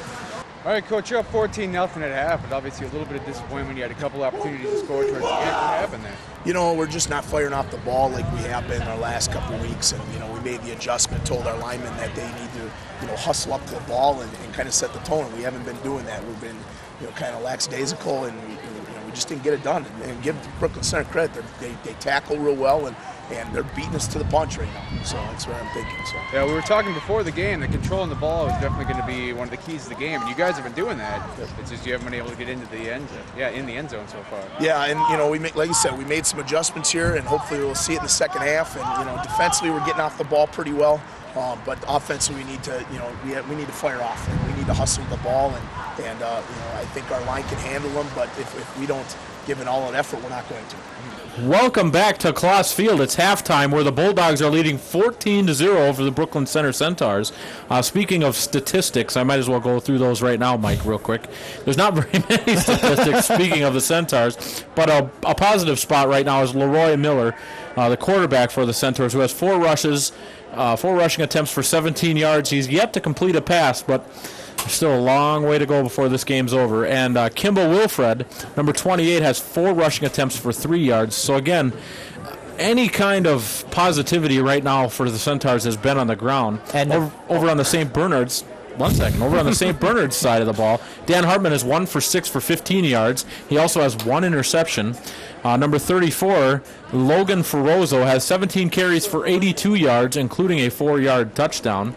Julian Hart has 5 carries for 27 yards. And Mr. Home Run hitter himself, Shane Taylor, has 6 carries for 45 yards and 1 reception for 15 yards. So over on the Bulldog side of the ball, they really are running the ball very effectively. Julian Hart has a 1-yard touchdown to go with that, as well as a 2-point conversion. So, Mike, it's been kind of a one-sided game, but you know, what do you think? What are you thinking? Well, as I was going to say, and the silver lining for Brooklyn Center, it may not be on the stat sheet, are the 2 stops on St. Bernard's trips to the red zone. St. Bernard's has had 4 trips. They produced 2 touchdowns, but the other 2 times produced turnovers, a fumble, and an interception. And then they got another 4th down stop on a deflected pass from Andre Ward, who has done quite well for Brooklyn Center. And that's really what's kept the Centaurs in this game. I mean, St. Bernard's could easily have this game away right now, but Brooklyn Center's still in it. It's only a 2-possession game. But here we go. This is where it starts for Brooklyn Center. They got to stop the run between the 20s. They've done a great job in the red zone, but they got to stop the run. And it'd be nice if they can get a turnover here. If they can get some points on the board, they will be back in this game. And so we've got a I formation for St. Bernard's with Hart and Ferrozo in the backfield. And off to Ferrozo. Ferrozo had a great first half, and he gets going to start the second, as he gets the ball up to the 30-yard line for a 5-yard gain. Again, that just Ferrozo's explosion in the hole is what's really set him apart from these other 2 running backs tonight. I mean, Shane Taylor has got explosion himself, but Ferrozo hits that hole, and he hits the hole north and south. He's not running east and west like Shane Taylor. He's running right down the gut. Standard eye again. Another handoff to Ferrozo. Ferrozo up the middle, and he is upended close to a first down, but about a yard short. So key 3rd down play for Brooklyn Center. The Centaurs got 2 key stops late in the second to keep the score at 14-0. 3rd and 1 for the Bulldogs. Standard eye again. The Shane Taylor lined up on the near side. And Simmons on the left side. But they hand off to Ferrozo again. Ferrozo's got the first down and some room up the middle. He's tripped up. He's still on his feet. And it takes 3 Centaurs to bring him down at the 49-yard line. And once again, St. Bernard's enters Brooklyn Center territory. That's a 16-yard gain for Ferrozo. The guy's just impossible to bring down. Excuse me, that's a 17-yard gain for Ferrozo. You could stop him, couldn't you? Well, I'm a big guy. I'm pretty sure I could. I'm pretty sure if I got a hold of him, he wouldn't go nowhere. But I'm telling you right now, Ferrozo's explosion up the middle on that run, it just took 4 or 5 guys to bring him down. And you can tell that it's been successful for St. Bernard's because they keep going to the standard eye, and they do it again, and they hand off to Ferrozo again. Ferrozo, another good gain as he's tackled at the 43. Gain of 7 for Ferrozo on that play. And again, it's just, I tell you what, I think George just needs to sit back and say, hey, if I see the standard eye formation and Ferrozo's in the backfield, I know where it's coming, and I might as well just bring the house, because nothing else has seemed to stop Ferrozo. Anytime he's seen light, the day of light, he has just gone ballistic. Now they have split backs and Hart deep in the backfield this time, and they give it to Hart. Hart moves up to about the first down marker. Forward progress will spot him at the 38. So a 4-yard gain unofficially. We'll see where they spot it. Led by Jake Hansen. It's going to be close to a first down here. Look at the power of Julian Hart. He was tackled 2 yards, or he was stood up 2 yards of the first down, yet had enough sense to keep his feet moving and get them extra 2 yards. It looks like they're going to be just a little bit short. 3rd and inches for the Bulldogs. And now they break from their standard eye, and they go to a weak side. Well, split receivers, and this time it's Taylor. And Shane Taylor has more than enough for the first down. So, 3-yard gain, not very impressive, but it gets them a first down. Again, it gets the job done. That's all you need. You need a half a foot. 3 yards is more than enough. And St. Bernard's, they proved they have control on the offensive side of the ball despite their 2 turnovers. And they're definitely controlling the clock here to start the second half. I mean, we're almost at that's 3 minutes already. This is a great drive. I formation. Hartman under. We got Shane Taylor up on the far side. Simmons down here low. And look who has the ball again. It's Ferrozo. Ferrozo breaking through. He's gone. See you later. Touchdown, St. Bernard's. A 36-yard touchdown run for Logan Ferrozo. And we were talking about that explosive play of his, and we got to see it that time. Nobody could stop him. Logan Ferrozo just absolutely hit that hole. Brooklyn Center has just missed some tackles tonight. They had him at about an 8-yard gain, and he just slipped another tackle, sidestepped Andre Ware, and he was off to the races. Nobody was going to catch him. And here we go. It looks like they're lining up to kick the extra point. So you see, they do got a kicker, right? I think the Bulldogs, they must have heard me, and they were looking to make a fool out of myself here. And the kick is blocked.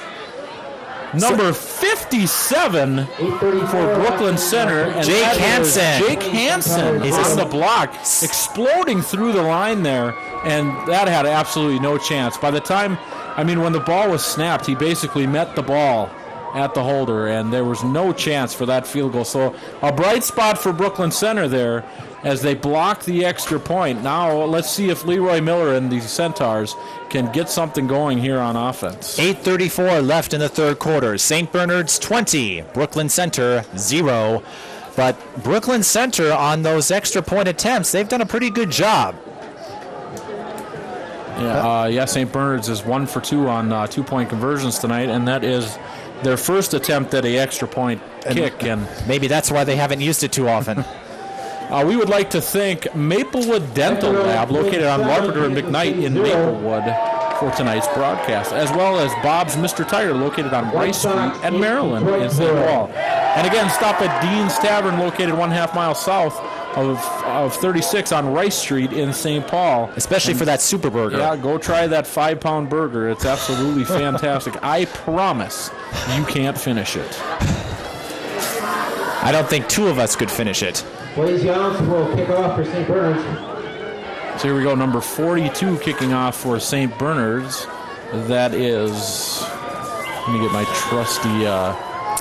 Blaze Younts. Yes. This nice kick. And it's fielded about the 20 by... We'll get his number. We'll get his number here. But he's tackled at the 37-yard line. And that has been a recurring theme for the Centaurs. They have decent field position. They just can't get the ball moving on offense. Number 17 on the return, Tywan Beasley, a freshman, 6 foot, 185-pound wide receiver. So here we go, Leroy Miller. The setup here, this has been their Achilles right here. They have yet to be able to get anything going on offense. And Brooklyn Center running their familiar split receiver single back formation. They motion one of them to the left side. Number 23 was in motion, Marcus Taylor Lloyd, and it's a pitch, and a bad snap, and it's Brooklyn Center falls on it. Wilfred Kimba prevents the fumble recovery, but that cannot be a good start for the Centaurs. Well, Wilfred Kimba was quick to pounce on that and stop it from being a turnover. But it is a 10-yard loss on the play. 2nd and 20 from the 27. Again, shotgun formation, two receivers up top, 2 down below. And Kimba Wilfred to the right of the quarterback. Number 22 going in motion. Miller with the snap. He's looking to throw. He's in trouble. Tries to get it to Kimba, and the pass falls incomplete. Long 3rd down coming up for the Centaurs. Again, the house was falling down there on Leroy Miller. He had about 5 or 6 St. Bernard's linemen just bearing down on him. He had no choice but to get rid of it.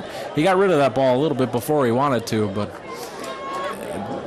when you get pressure, there's nothing you can do but get it out. And it was a good decision by Leroy Miller to get rid of the ball instead of taking the sack. Shotgun formation again for Brooklyn Center. 3rd and 20, and they faced a lot of 3rd and long plays tonight. As Miller looks to see, okay, what can I come up with on 3rd and 20 here? Number 22 in motion. Viola Itaby. Miller gets through the pressure, and he's looking for... He had Viola in the flat, and Viola dropped it. Incomplete pass intended for Itayi. I will get that name before the end of tonight. Viola Itayi. And Brooklyn Center will be forced to punt. For those of you looking, that's a vowel. It's a Twins update.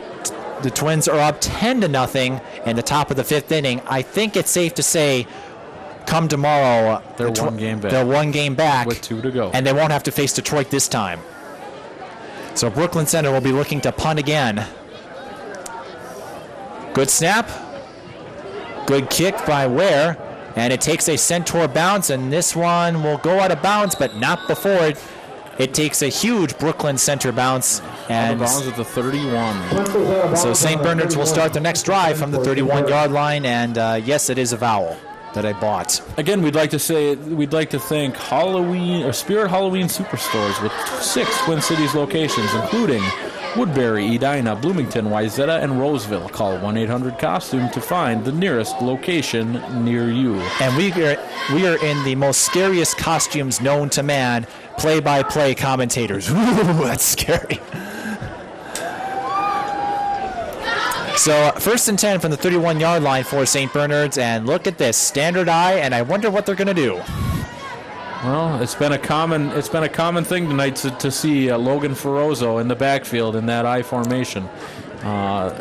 They've run the ball well, and I just think it's going to continue.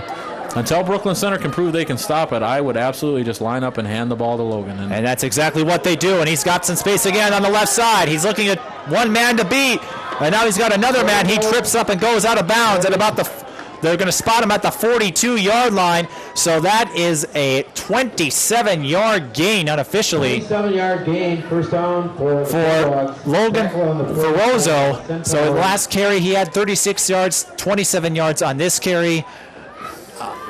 I wouldn't be surprised if he gets the 200 yards before the end of tonight. It'll be close. Well, we know he's got 100. He's broke 100 about... He broke 100 on the first carry after the half. 42. Standard eye again for the Bulldogs. Motion Taylor, and we have a whistle, flag on the play. Most likely false start, but we'll check. It is a false start. That's about the only problem the Bulldogs have had on offense. Like we said, I guess they're so excited because they have 3 rushing attacks at their helm that they just want to start running and get going right away. Oh, absolutely. I know I would. And I don't think John Medlow's complaining too much. Other than the fact that his team's been shooting himself in the foot on some drives, no. They've done a fantastic job of running the football tonight, and I expect them to continue to do so here in the second half. Pitch to Ferrozo this time as he goes up to the right side. As he looks to turn the corner, he's got some space. He's got the first down. He gets to the 20 before he's taken out of bounds. So another 27-yard run for Ferrozo. He's at 36, 27, 27. Patrick Roque made the play for Brooklyn Center. He has 90 yards in this half alone. He had 82, I believe, in the first half. 82.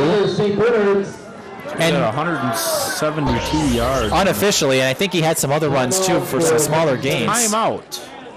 Brooklyn Center. Timeout, Brooklyn Center. And they're right here in St. Paul.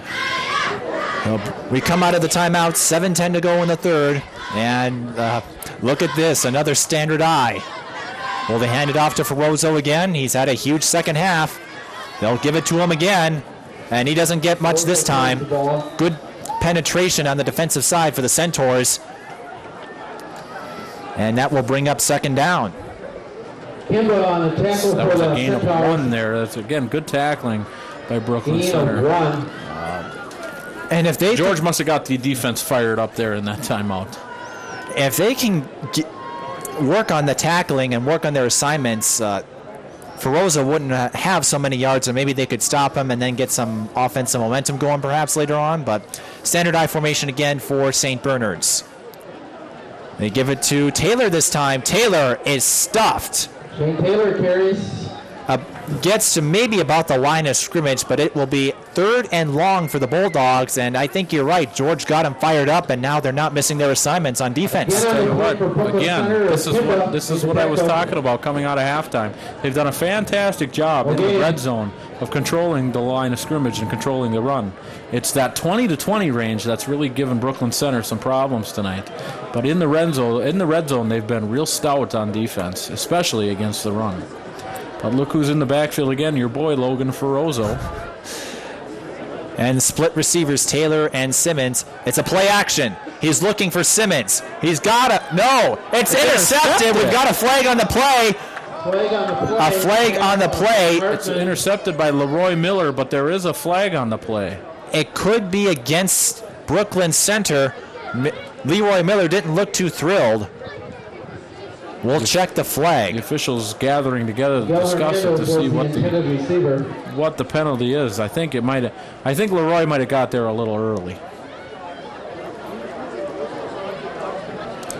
So at the moment, an interception by Leroy Miller, but we have a flag. They stopped the play dead right after Leroy got the interception, so the officials conferencing it over. And you would think if they whistled the play dead after the interception that it wouldn't be against St. Bernard's. Well, referee Pat Spielman is all over it, and if you look at the Centaurs right now, we got one on the field. He's so exhausted from chasing Logan Ferrozo, he just fell over. So he's wanting this interception to stand right now. He doesn't want to be tackling Ferrozo anymore. That was number 84, Andre Ware, on the ground. We're going to get a ruling here. Head referee Pat Spielman about to give us he's talking to the captain for St. Bernard's, number 66. That is Trevor Garcia, to see what they want to do with the penalty here. 5:42 remaining here in the third quarter. It is 20-0, the St. Bernard Bulldogs over the Brooklyn Center Centaurs. And while we're on this referee's timeout, I would mention that you can find both of us outside of Taya Video Productions here with the Minnesota Sports Broadcast Network. I have 2 more games left with Hamline doing play-by-play for their webcasts. I'll be back at this very same field a week from tomorrow for Hamline's homecoming game against St. John's. That's going to be a tough assignment for the Pipers. And then I'll be back on Halloween, so I'll be a play-by-play commentator again. I'll have to go to I'm disappointed. Spirit Halloween Superstores to call their final game against Carleton. But you're going to be with me at St. Agnes next week, aren't you?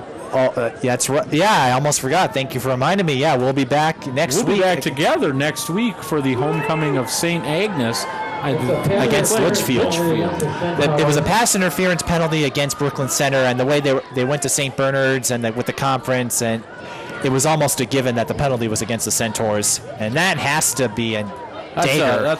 That's a killer for Leroy Miller, who made a great play on the ball. I think he just got there a little early. So here we go. It should be first down, or well, it was a 10-yard penalty, so it should be first down.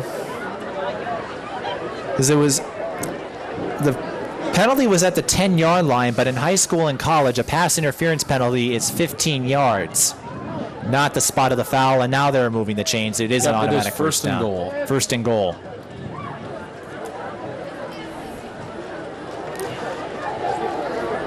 George Lestico just wanted to getting some clarification from head referee Pat Spielman. Pat Spielman made his way over to the near side of the field to talk to John Medlow just to get clarification on the ruling on the field. It was pass interference on number 2, Leroy Miller. Now here we go, first and goal from the 10-yard line. One back man in the backfield, and that's Hart. And they motion for Rozo. It's a fake pass. It's caught by Taylor, it appears. It is Shane Taylor on the reception for a gain of 9. That will make it second and goal at the 1. And Hartman again reminding his St. Bernard's fans, yes, we like to run, but once in a while I can throw. Andre Ward made the play for Brooklyn Center. As we mentioned in the first half, Second and 2 on the 2. Hartman, he has to have one of the easiest jobs among high school quarterbacks. You just give the ball to one of your running backs and let them punch it through. Yeah, one of the 3 better running backs in the league. They do have a huge 3-headed monster coming right here. Here we go, I formation. That's Julian Hart in the backfield. Snap, hand to Hart, and another touchdown. Hart walked into the end zone untouched. That's a 2-yard touchdown for number 7, Julian Hart. And again, he was untouched. I just don't understand what Brooklyn Center is doing here on defense. Perhaps they were expecting Ferrozo to get the ball, but Hart hasn't been too bad on the rushing game. Second touchdown of the night. No, that one in the first half for a 1-yard. And St. Bernard's will try to kick this one in again. Kick is up, and it's blocked again. So the blocked by number 60. That is John Dahl. John Dahl, a freshman who is also starting at right guard tonight for the first time, called up because, again, Brooklyn Center has a ton of injuries and ineligible players tonight. I believe George Lestico told me there were 20 players that were injured and ineligible for tonight's game. And John Dahl makes a great play there, breaking through the line to block that extra point. That's the second extra point block tonight. 4:52 left in the third. St. Bernard's 26, Brooklyn Center 0. We would like to thank Giuseppe's Pizza, located on McKnight and Lampert in Maplewood. Karen's Monogramming and Sportswear, located off Century on 12th Street in Oakdale. Maplewood Dental Lab, located on Lampert and McKnight in Maplewood. Goody's Clothing, located on Rice Street in Atwater. Best Auto Sales, located on Western and Maryland. Juan's Bar, located on Milford and Rice Streets. And Raymond's Auto Body, located just down the street from Klas Field on Pierce Butler, right here in St. Paul. So St. Bernard's lining up to kick again, and it's a high kick as it hands off to number 11, Dante Tart for the Centaurs, and Tart gets to the 35 before he's tackled out of bounds. And again, Brooklyn Center with good field position, but it's been the story of the game. They've had absolutely fantastic field position, but have been unable to move the ball. In nearly 3 quarters, we're at 2.5 quarters, a little over 2.5 quarters right now, and the Centaurs have yet to get a first down. You're not going to win a football game doing that. No, if they only played on special teams, Brooklyn Center would be doing great, but they need to get the ball moving on offense if they're going to do anything, because you can't get points for blocking extra point kicks. So we've got split receivers again for Leroy Miller. Pressure, and it's a fumble. Someone's trying to fall for it. I think St. Bernard's Hoops got it. Number 2 for St. Bernard's recovered that fumble. Brooklyn Center recovers the fumble. That was scary for the Centaurs, though. Wow. Number 3, Lauren Edmond was right on there. But a heads-up play from number 11 to number 11 from Brooklyn Center, Dante Tart. Tart saves the possession, but St. Bernard's, they've got Brooklyn Center right where they want them. I think mentally they've told the Centaurs, we know where you're going and we're going to stop you wherever you go. Still some time left, but this might be another one of those stories where the score is not indicative of the game, because Brooklyn Center, they've had 2 stops, 3 receivers on the right, 1 on the left for Miller. Miller looking to throw, and his first completed pass of the night. It's to Andre Ward, and Ward is brought out of bounds at the 42-yard line. So about 3rd and about 6 upcoming for the Centaurs. Gain of 8 on the play, and Andre Ward open in the flat, nice catch. It's a good play. It's a good start. And Lysico told me they can get some completed passes. They could do some damage on the air. And they get another one, but it's behind the line of scrimmage, and good tackling by the St. Bernard's Bulldogs as Sante Simmons comes in there with the finish. That was Bioli Itayi with the reception, and they're going to be well short of the first down. And I'm guessing Miller's going to punt this. 4th and 4, you're in your own territory. I know they want to get some points. It looks to me like they're staying out on the field. Well, perhaps. I mean, they're going for it. They figured this is our best shot to convert a first down here. They haven't come close all night. They motion Itayi. Low snap. Miller under pressure. He's got Itayi open in the flats. Oh! Incomplete. St. Bernard's takes over on downs. Itayi was wide open on the flats. Miller, all he had to do was just toss it out there, and he underthrew him. And that would have been a huge first down. It would have kept the drive alive. But stop on downs for St. Bernard's, and with 3:24 to go. And again, maybe Lestico was just thinking, I got to get some positivity on offense here. We haven't had a first down all night. And Leroy Miller flushed out of the pocket, had to hurry the throw, threw it before he wanted to, and that just gives St. Bernard's absolutely fantastic field position on the Brooklyn Center, 43. 1st and 10 for St. Bernard's. Ferroza went up to Hart. What do you think he said? It's like, give me the ball. He gets the ball. He's found some room up the middle, and he gets to about the 32-yard line, and that's where they spot him, so about a 10-yard gain for the Bulldogs. And I think Ferrozo is probably going to get to 200 yards before too long, if he's not already there. He's got to be close. We have an official's timeout. Maybe they're keeping. I'm going to have you pick my Powerball numbers the next lottery drawing. It helps when the ball placement is right in front of you. So another first down for St. Bernard's, and it is a 10-yard gain for Ferrozo, and it's a standard eye, but this time Ferrozo is out on the left side, and they've got Hart in his place. You think they'll throw it to him, or are they going to give it to Hart? They're going to give it to Hart. Hart, he's looking for some space, and he's got some before he runs into a defender and is tackled at the 30, about an 8-yard gain. There's a lot of talent in this backfield. It's hard to find enough carries for all three of these talented backs. Shane Taylor has had an absolutely fantastic night tonight with a 15-yard reception. He's run over 50 yards himself. Julian Hart right now, he's approaching the 40-yard mark, and I can't say anything but great things about Logan Ferrozo, who is approaching the 200-yard mark, and you wonder why he averages 126.7 yards a game behind this great offensive line. Hart once again deep in the backfield. This time they hand it off to man. Up man. It looks like Taylor.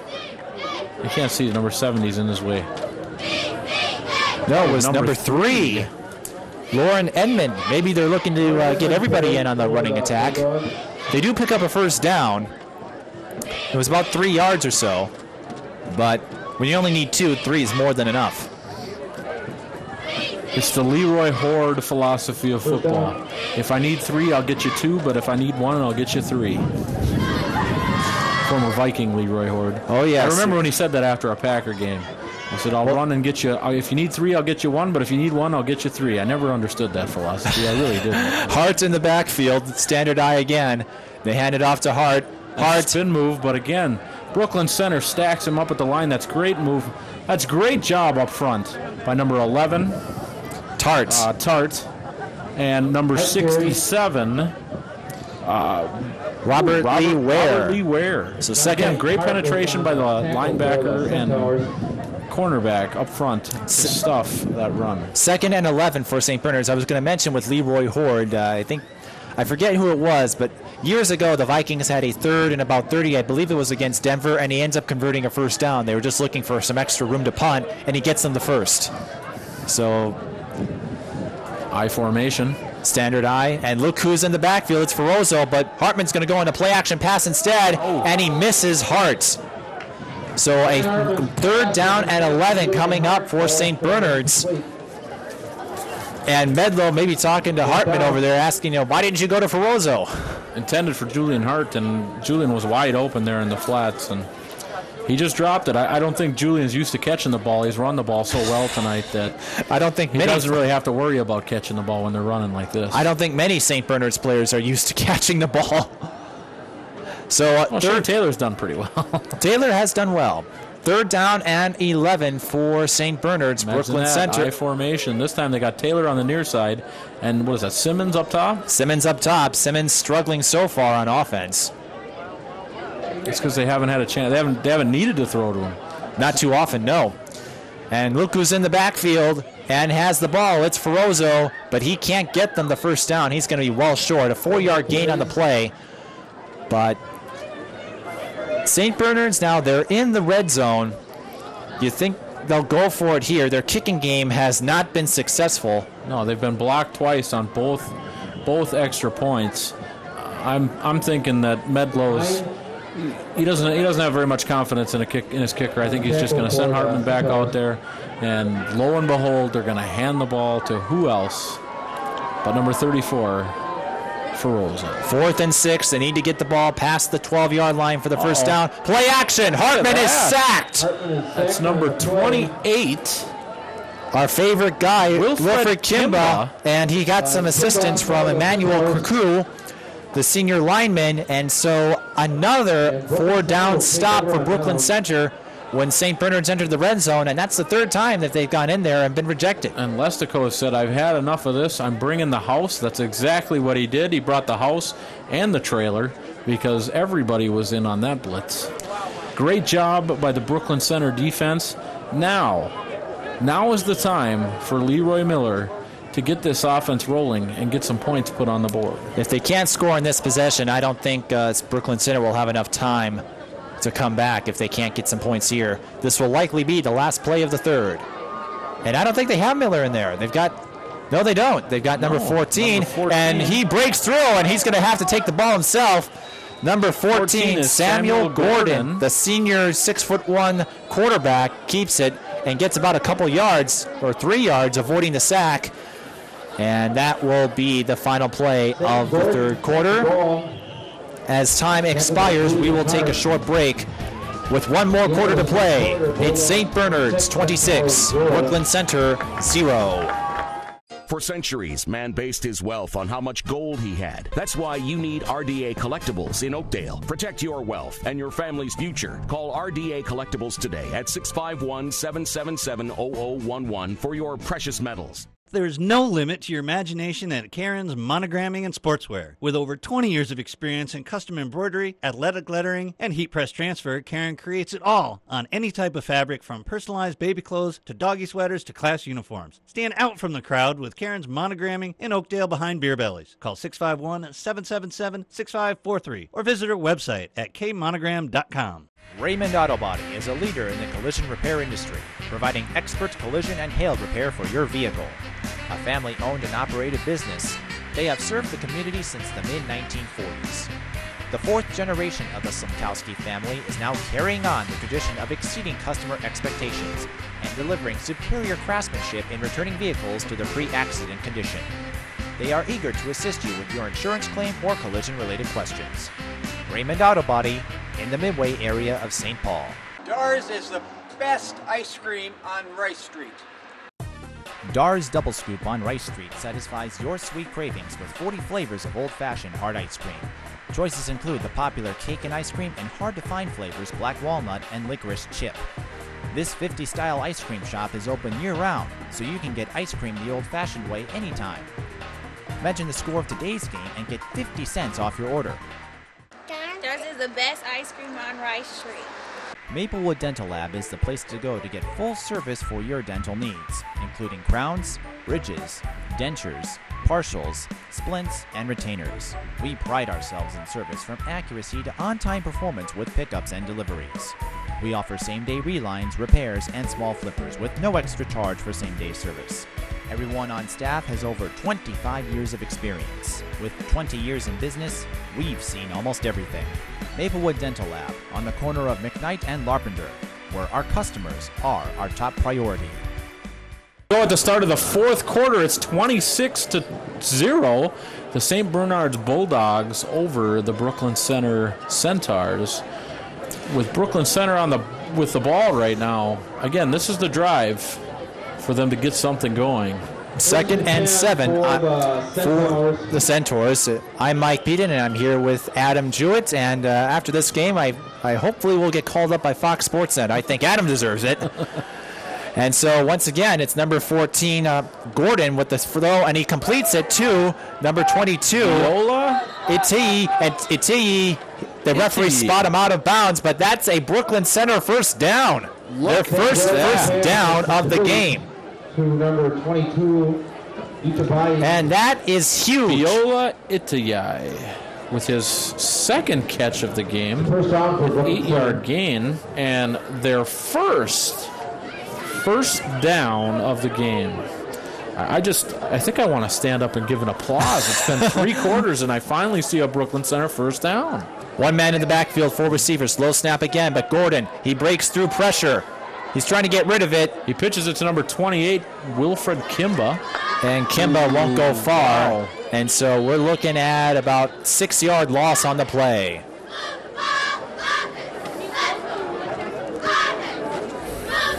That play broke down and didn't have much of a chance. That's one of the times where you just want to throw it away as a quarterback. But as a young quarterback, even though he is a senior, when you're getting he's young compared to us. Compared to us, he's young. When you're flustered, you just want to get the ball out of your hands. 2nd and 15. It's an 5-yard loss officially on the play for Gordon. Another low snap, but Gordon fields it cleanly. He wants to throw. He's going to try. He's looking for where, but it went through his hands. 3rd and 15 coming up for the Centaurs. Was intended for 24 to Sean Nelson. And again, Gordon had to scramble for his life as Bernard Bulldogs are chasing him from every direction. He had a good comeback route from Andre Ware. He just threw it to the outside shoulder, and Andre wasn't able to squeeze it for a nice 7-yard, 8-yard gain. Key 3rd down play coming up for Brooklyn Center with Gordon under center. And he takes the snap. It's clean, but he's in trouble. He's pressured, and he is sacked by the Bulldogs at the 20-yard line. That's number 40, Mike Walrich, on the sack. 13-yard loss, and that should be the final nail in the coffin for Brooklyn Center. They knew they were underdogs coming in. St. Bernard's just too much for them today. Well, and with the injuries that the Centaurs have right now, it was tough coming in, and with 10:18 to go here in the 4th quarter, it's a little hard to, unless something absolutely immaculate happens. I'm pretty much willing to seal this right now. Oh, do you mean we can go home? No, we'll stay here for the rest of the broadcast. Low snap. Ware to kick the ball. A nice kick from Andre Ware. And St. Bernard's will let Brooklyn Center down it at midfield. Well, Brooklyn Center will take the ball at midfield, and I wouldn't be surprised if we start to see some second stringers come in for the Bulldogs, but we'll see. I mean, Ferrozo's had a ferocious night on offense, and don't forget his other 2 running backs. I'm going to run that nickname by Medlow at the end of the game. Ferocious Ferrozo. Absolutely great nickname. I think Medlow should consider putting that in the program next week, because he was absolutely ferocious today, and it looks like we do have some changes here for St. Bernard's. How much you want to bet that he already has a nickname? It's possible. So we'll check out. We've got a new quarterback in. It's Charlie Kennelly, a 6-foot freshman with 9:52 to go. John Medlow figures, hey, this is. I'll give my folks plenty of time to get some varsity reps. And it's a handoff to Kahari Carter. Kahari Coleman carries the ball. Talk about the interior of the Carter with a gain of 1 on the play. I think we got a whole new offensive line, and as I'm seeing this too, number 5 Avery Shepard has entered the game, as well as 51 Gavin Farley, and I see 54 Rick Doth out there as well. So Medlow has just decided it's time to let some of these younger freshmen and sophomores play here. And Charlie Kenley you're right, he is the new quarterback. 2 receivers to the left, so a weak side I formation, and it's another handoff to Carter, and Carter this time gets a much better gain. Gains about 5 yards in the play, so it'll be 2nd and 4 coming up for the Bulldogs. Coleman carried. But at this stage of the game, we're pretty much in stat padding time, or in the case of these players, stat counting time. Well, and again, it's good experience for guys like Kahari Carter, who's a freshman just coming in playing varsity football here for the Bulldogs. It's a good way to get some extra carries, to feel what it's like to play up at that next level. And you never know, say one of their top running backs, and you hope this doesn't happen as Kennelly hands it off to Carter, and Carter's tackle behind the line of scrimmage. If something happens to one of them, some experience for these other guys could help them in the long run, because I wouldn't be surprised if St. Bernard's makes a serious run in playoff action. I was talking to Medlow, and he said this game was key for them. This game would put them in good position, especially as far as seeding goes for the playoffs and the state tournament. And again, Brooklyn Center's injuries, they just were not able to overcome them tonight. You do have to give your hats off to guys like Biola, Iteri, and Andre Ware, who played their hearts out tonight. 4th and 5, St. Bernard's will go for it, and they hand it off to Carter again. Carter will try to get the first down, but he's going to be short by about 3 yards. Brooklyn Center takes the ball over on downs, and I wouldn't be surprised if they make defensive substitutions here too. But imagine that, Brooklyn Center with great field position again tonight. If they didn't have to play offense, they would be playing spectacular. Their average starting position tonight has been the 40-yard line. I have seen this other than the fumble at the 4-yard line. They have had the ball at their 40 or better in 7 possessions. Now I wanted to talk to you because you played college football, and then obviously you played high school football. It's college. Your college days were at St. Cloud State, and I'm sure you've been on both sides of a blowout. How do you especially if you're down? Assuming you've been down, I can't say because I don't know St. Cloud's history. It's happened a few times. So how do you bounce back, and how do you keep your morale up even though you know the game is out of reach? You just have to remember there's injuries in the game. You just have to keep your head up. You have to keep moving forward. You got to when Monday comes, you just hit practice hard. It's all in your work ethic. I'm sure that Lestico is going to have his seniors rally around these younger guys, and it's just up to these younger guys. The seniors are going to have to step up and carry the load for the younger guys and for the guys that are injured and out. It's just in your work ethic. These guys will hit practice hard on Monday, and I'm sure they'll bounce back next week. And if you're on the other side and the coach pulls you out, do you want to go out or do you want to keep on playing? No, this is when you want to set up that lawn chair down on your sideline and just take your pads off and enjoy this victory. You worked hard for 3 quarters, and it's good to see that Medlow has gotten some of these younger guys in for the experience, because coming down the line, going down the stretch, that he might need to use some of these players if there is a key injury later on in the season. 4 wide receivers for Brooklyn Center as Gordon takes the snap. Gordon throws a screen pass, and it drops incomplete. Darren Richardson, Gordon's pass falls incomplete. the intended receiver, and they have Richardson listed at quarterback. Well, maybe we could see some. Maybe we could see some Wildcat offense. Maybe Lestico's got some. I mean, that's been the whole. What started that fad? It's been the rave of this Arkansas team started it, and then Miami's been using it in the NFL, and I've seen it at Lakeville South this year too. The Wildcat offense is just taking over all levels of football. Gordon with the snap again. We have a flag on the play. The pass is complete to Marcus Taylor Lloyd as he's brought out of bounds at about the 48, but we'll check the marker. Gordon's pass is complete to number 23. So what started? Marcus Taylor so Arkansas Lloyd. started that fad, and now everybody's got their own version of the Wildcat. Yeah, and it's. I'm new to it. I didn't hear about it until this season. Everyone's talking Wildcat, and I'm like. Illegal motion on Brooklyn Center. Yeah, the Wildcat has just taken over. It's taken every level of football over by storm. It's a different lineup. It's a different formation. It's a formation you don't see that often, where you have either an extra quarterback on the field, or it's designed for that running / throwing quarterback. It fits great in Philadelphia. I am actually looking forward to seeing Michael Vick running the Wildcat offense. And even in Minnesota. Percy Harvin, who actually has a fantastic arm. Yeah. And the Gophers, Adam Weber, he's a scrambling quarterback. Gordon with the snap again. He has 4 wide receivers, and he's under pressure. He's trying to avoid the sack. He gets rid of the ball. It's up for grabs, and it's caught by... No, it wasn't caught by Ware. It was dropped. But I think it was out of bounds anyway. Great fortitude by Gordon. It's amazing what quarterbacks feel like when you got millions of people draped all over you. And yet he had the presence to scramble on the near side of the field and get rid of the ball.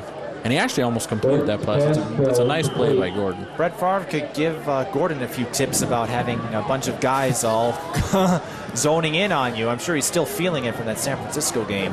3rd and 15 here. Probably one of the best throws I've ever seen. Flag on the play. Could be an illegal motion. It was a fumble on the pitch, and St. Bernard's, I believe they fell on it. They did. We'll check the flag, but it could be. We'll check the flag. It looks to be illegal motion on Brooklyn Center. And again, the turnovers tonight have just... That's Brooklyn Center's second if the penalty is declined. Procedure penalty against the Centaurs. It's declined, and the Bulldogs will take over. It'll be Bulldog football on the Brooklyn Center 34-yard line. Now, you were talking about Minnesota, and you were talking about Percy Harvin, he's had a pretty big game for the Vikings. And I would have to argue, in some ways, that Harvin's presence somewhat has limited Adrian Peterson's effectiveness. Not to say that Peterson's had a bad season. Yeah, absolutely. I mean, Percy Harvin gives a whole new era of football to Brett Favre. Brett Favre has never had that kind of person who has that flexibility. As a matter of fact, here we go with a handoff to Carter. Kahari Carter for looks like a 2-yard loss, but back to Percy Harvin. Percy has the flexibility to line up in the slot. He can line up in the backfield. He can line up on the far side, the near side. I've even seen him in college line up as a tight end. So in aspects of Percy Harvin, he's the most flexible person that this team has ever had. So he is the definition of an all-around player. Absolutely. Number 5, Charlie Kenley. 2nd and 12 for St. Bernard's. They have 2 receivers to the right side. Yep, I formation, 2 to the far side. And they hand off to the up hand man. off to the fullback, Sean Hickman, a 5'9", 180-pound freshman, and he gets a few yards up the middle. They give him 4 on the play unofficially. So 3rd and 8 coming up for St. Bernard's. Again, we're in stat padding time. Yeah, I gotta look at my roster to make sure I got the right guy here.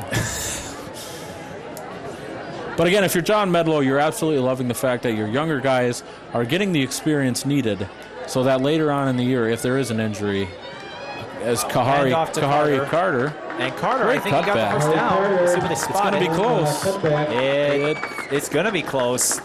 The refs spot it right about where the first down marker is, and I think they're going to call for a measurement here. No, he did not. They signal 4th down, so it's going to be 4th and short. But like you said, for John Medlow, I'm sure he enjoyed. He's not complaining about the fact he has to yank his starters and set up lawn chairs for them while the freshmen go to work. Keeping a guy like Logan Ferrozo, who was a workhorse for the first 3 quarters, getting him off the field, especially in the rain where any injury can happen. All it takes is a slip of the cleat. 4th and 1, and hand off to the outback. Hickman definitely gets the first down, gain of 7 on the play. So good run for Hickman, and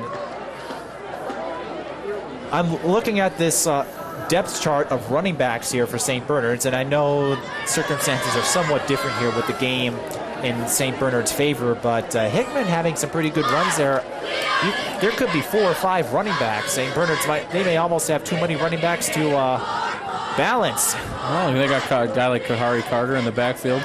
Short guy, but a speedster. Hickman he's had a couple of good carries, and now they give Carter the ball again. Carter with some space on the left side, trying to turn the corner, but he's taken down at about the 13-yard line, but that's good enough for 5 yards.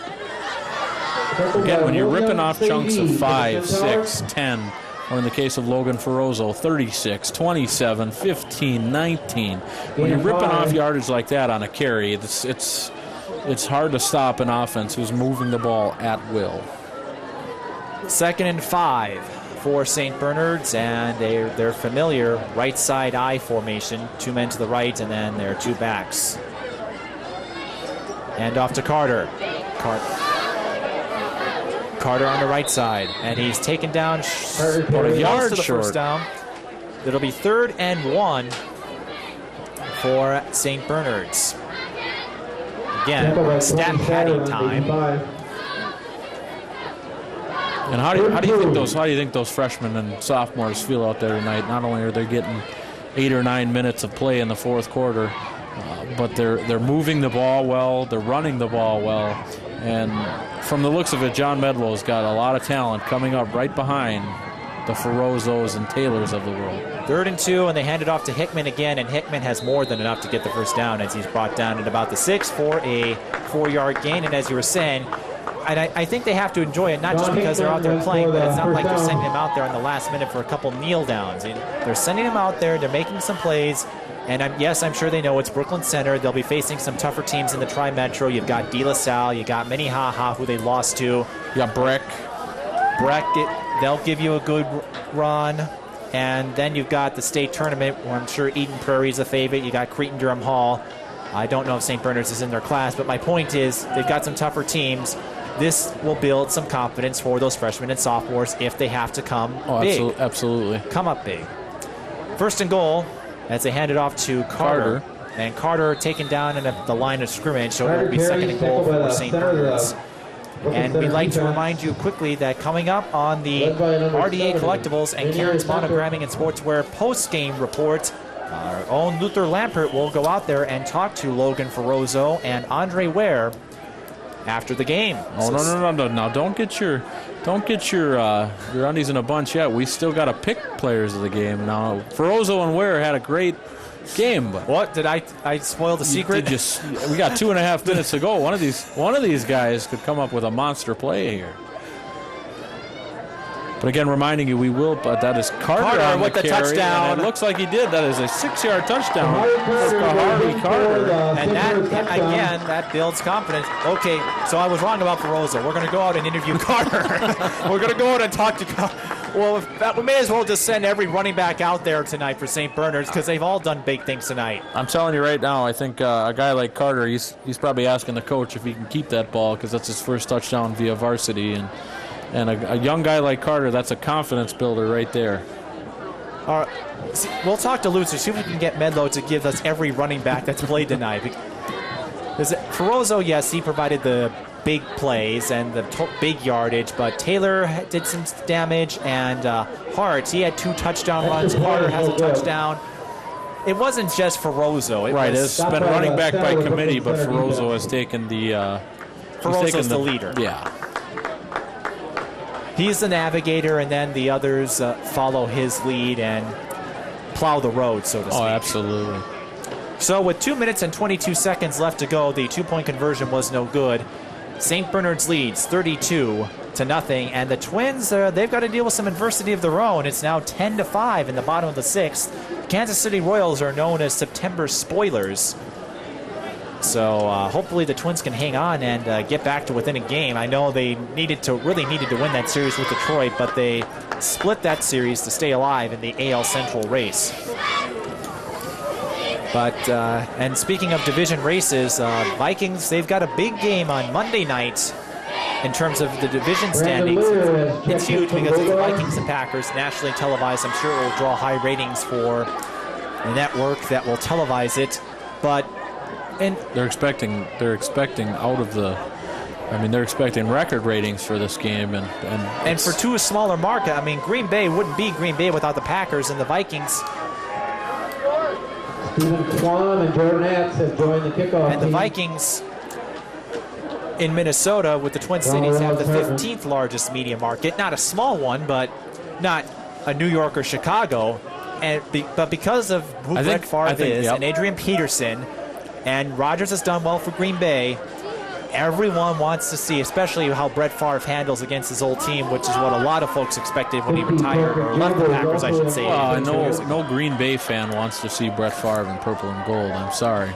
But it's just too bad for you. I mean, look at this. We got like the hook and ladder going here for Brooklyn Center. And it gets them to about the 40-yard line. And again, I've said it all night. 40-yard line start of their own. So I was going to say, are you a green and gold fan? Or Absolutely not. Okay, good, because that's one thing I would have kicked you out for right here. No, I'm kidding. No, I've enjoyed working with you in this first game. of I'm looking forward to St. Agnes next week, but we're not there yet. We got 2:16 to go here. It's 32-0 Bulldogs, and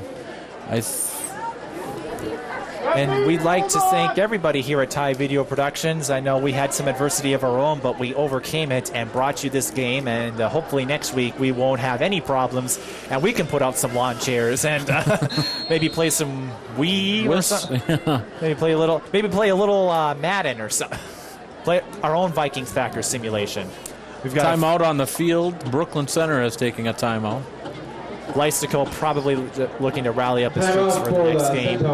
And I would, they didn't do a bad job. They stopped the St. Bernards a few times on third down. And like I said, if they didn't have to play offense, they'd be doing spectacular.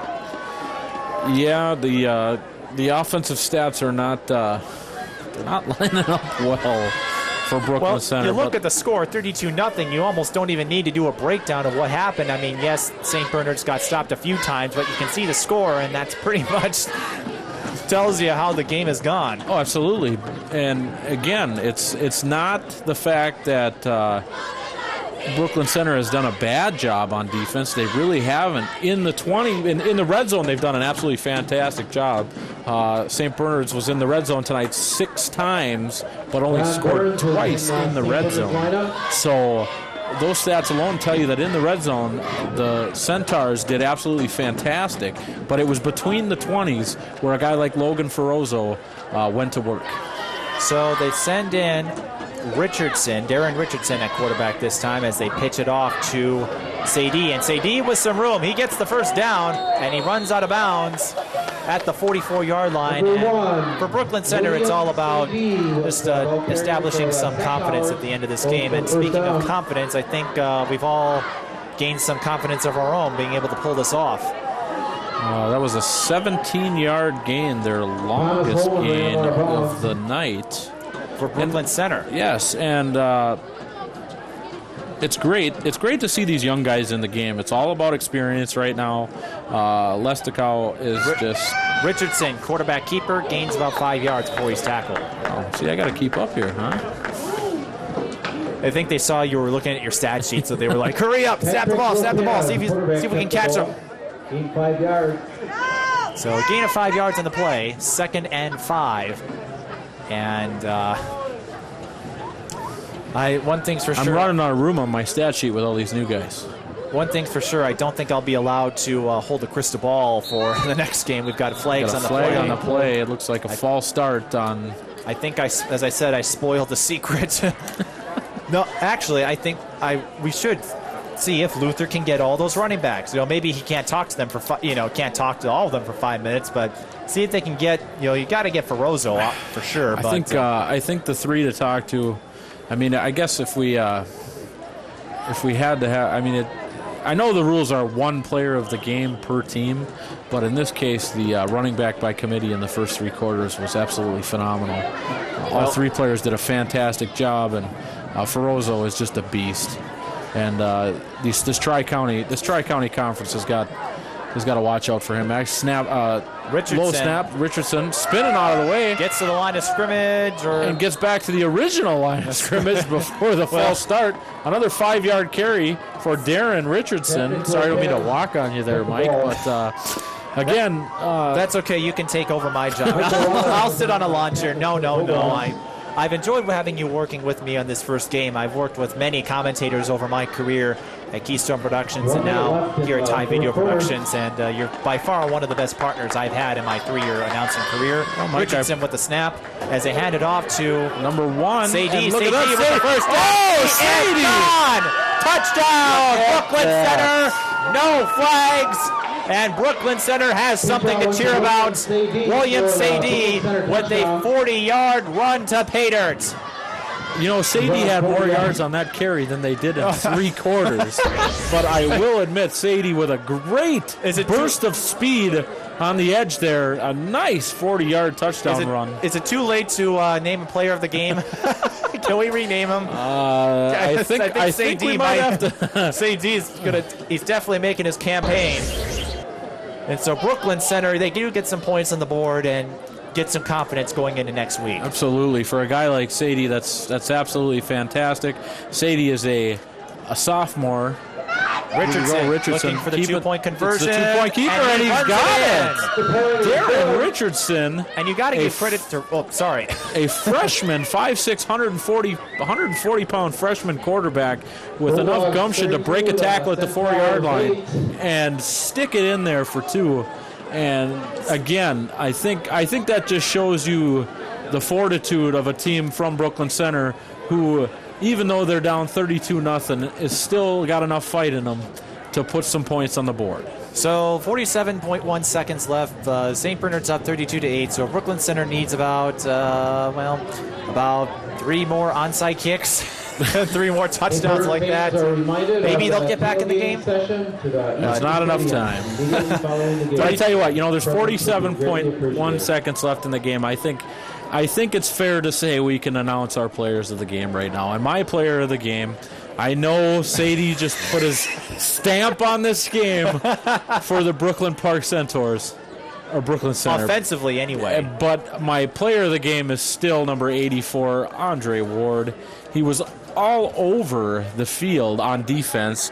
He had a couple receptions. He had a couple receptions on offense, but defensively, when St. Bernard's was in the red zone, Andre Ward had enough gumption and fortitude to step up and keep them out of the end zone 4 times in 6 possessions in the red zone. So my player of the game for Brooklyn Center is none other than number 84, Andre Ward. And I'm terrible at keeping secrets, but as we'll get the kickoff here, maybe Carter will try to make one more campaign to become player of the game here.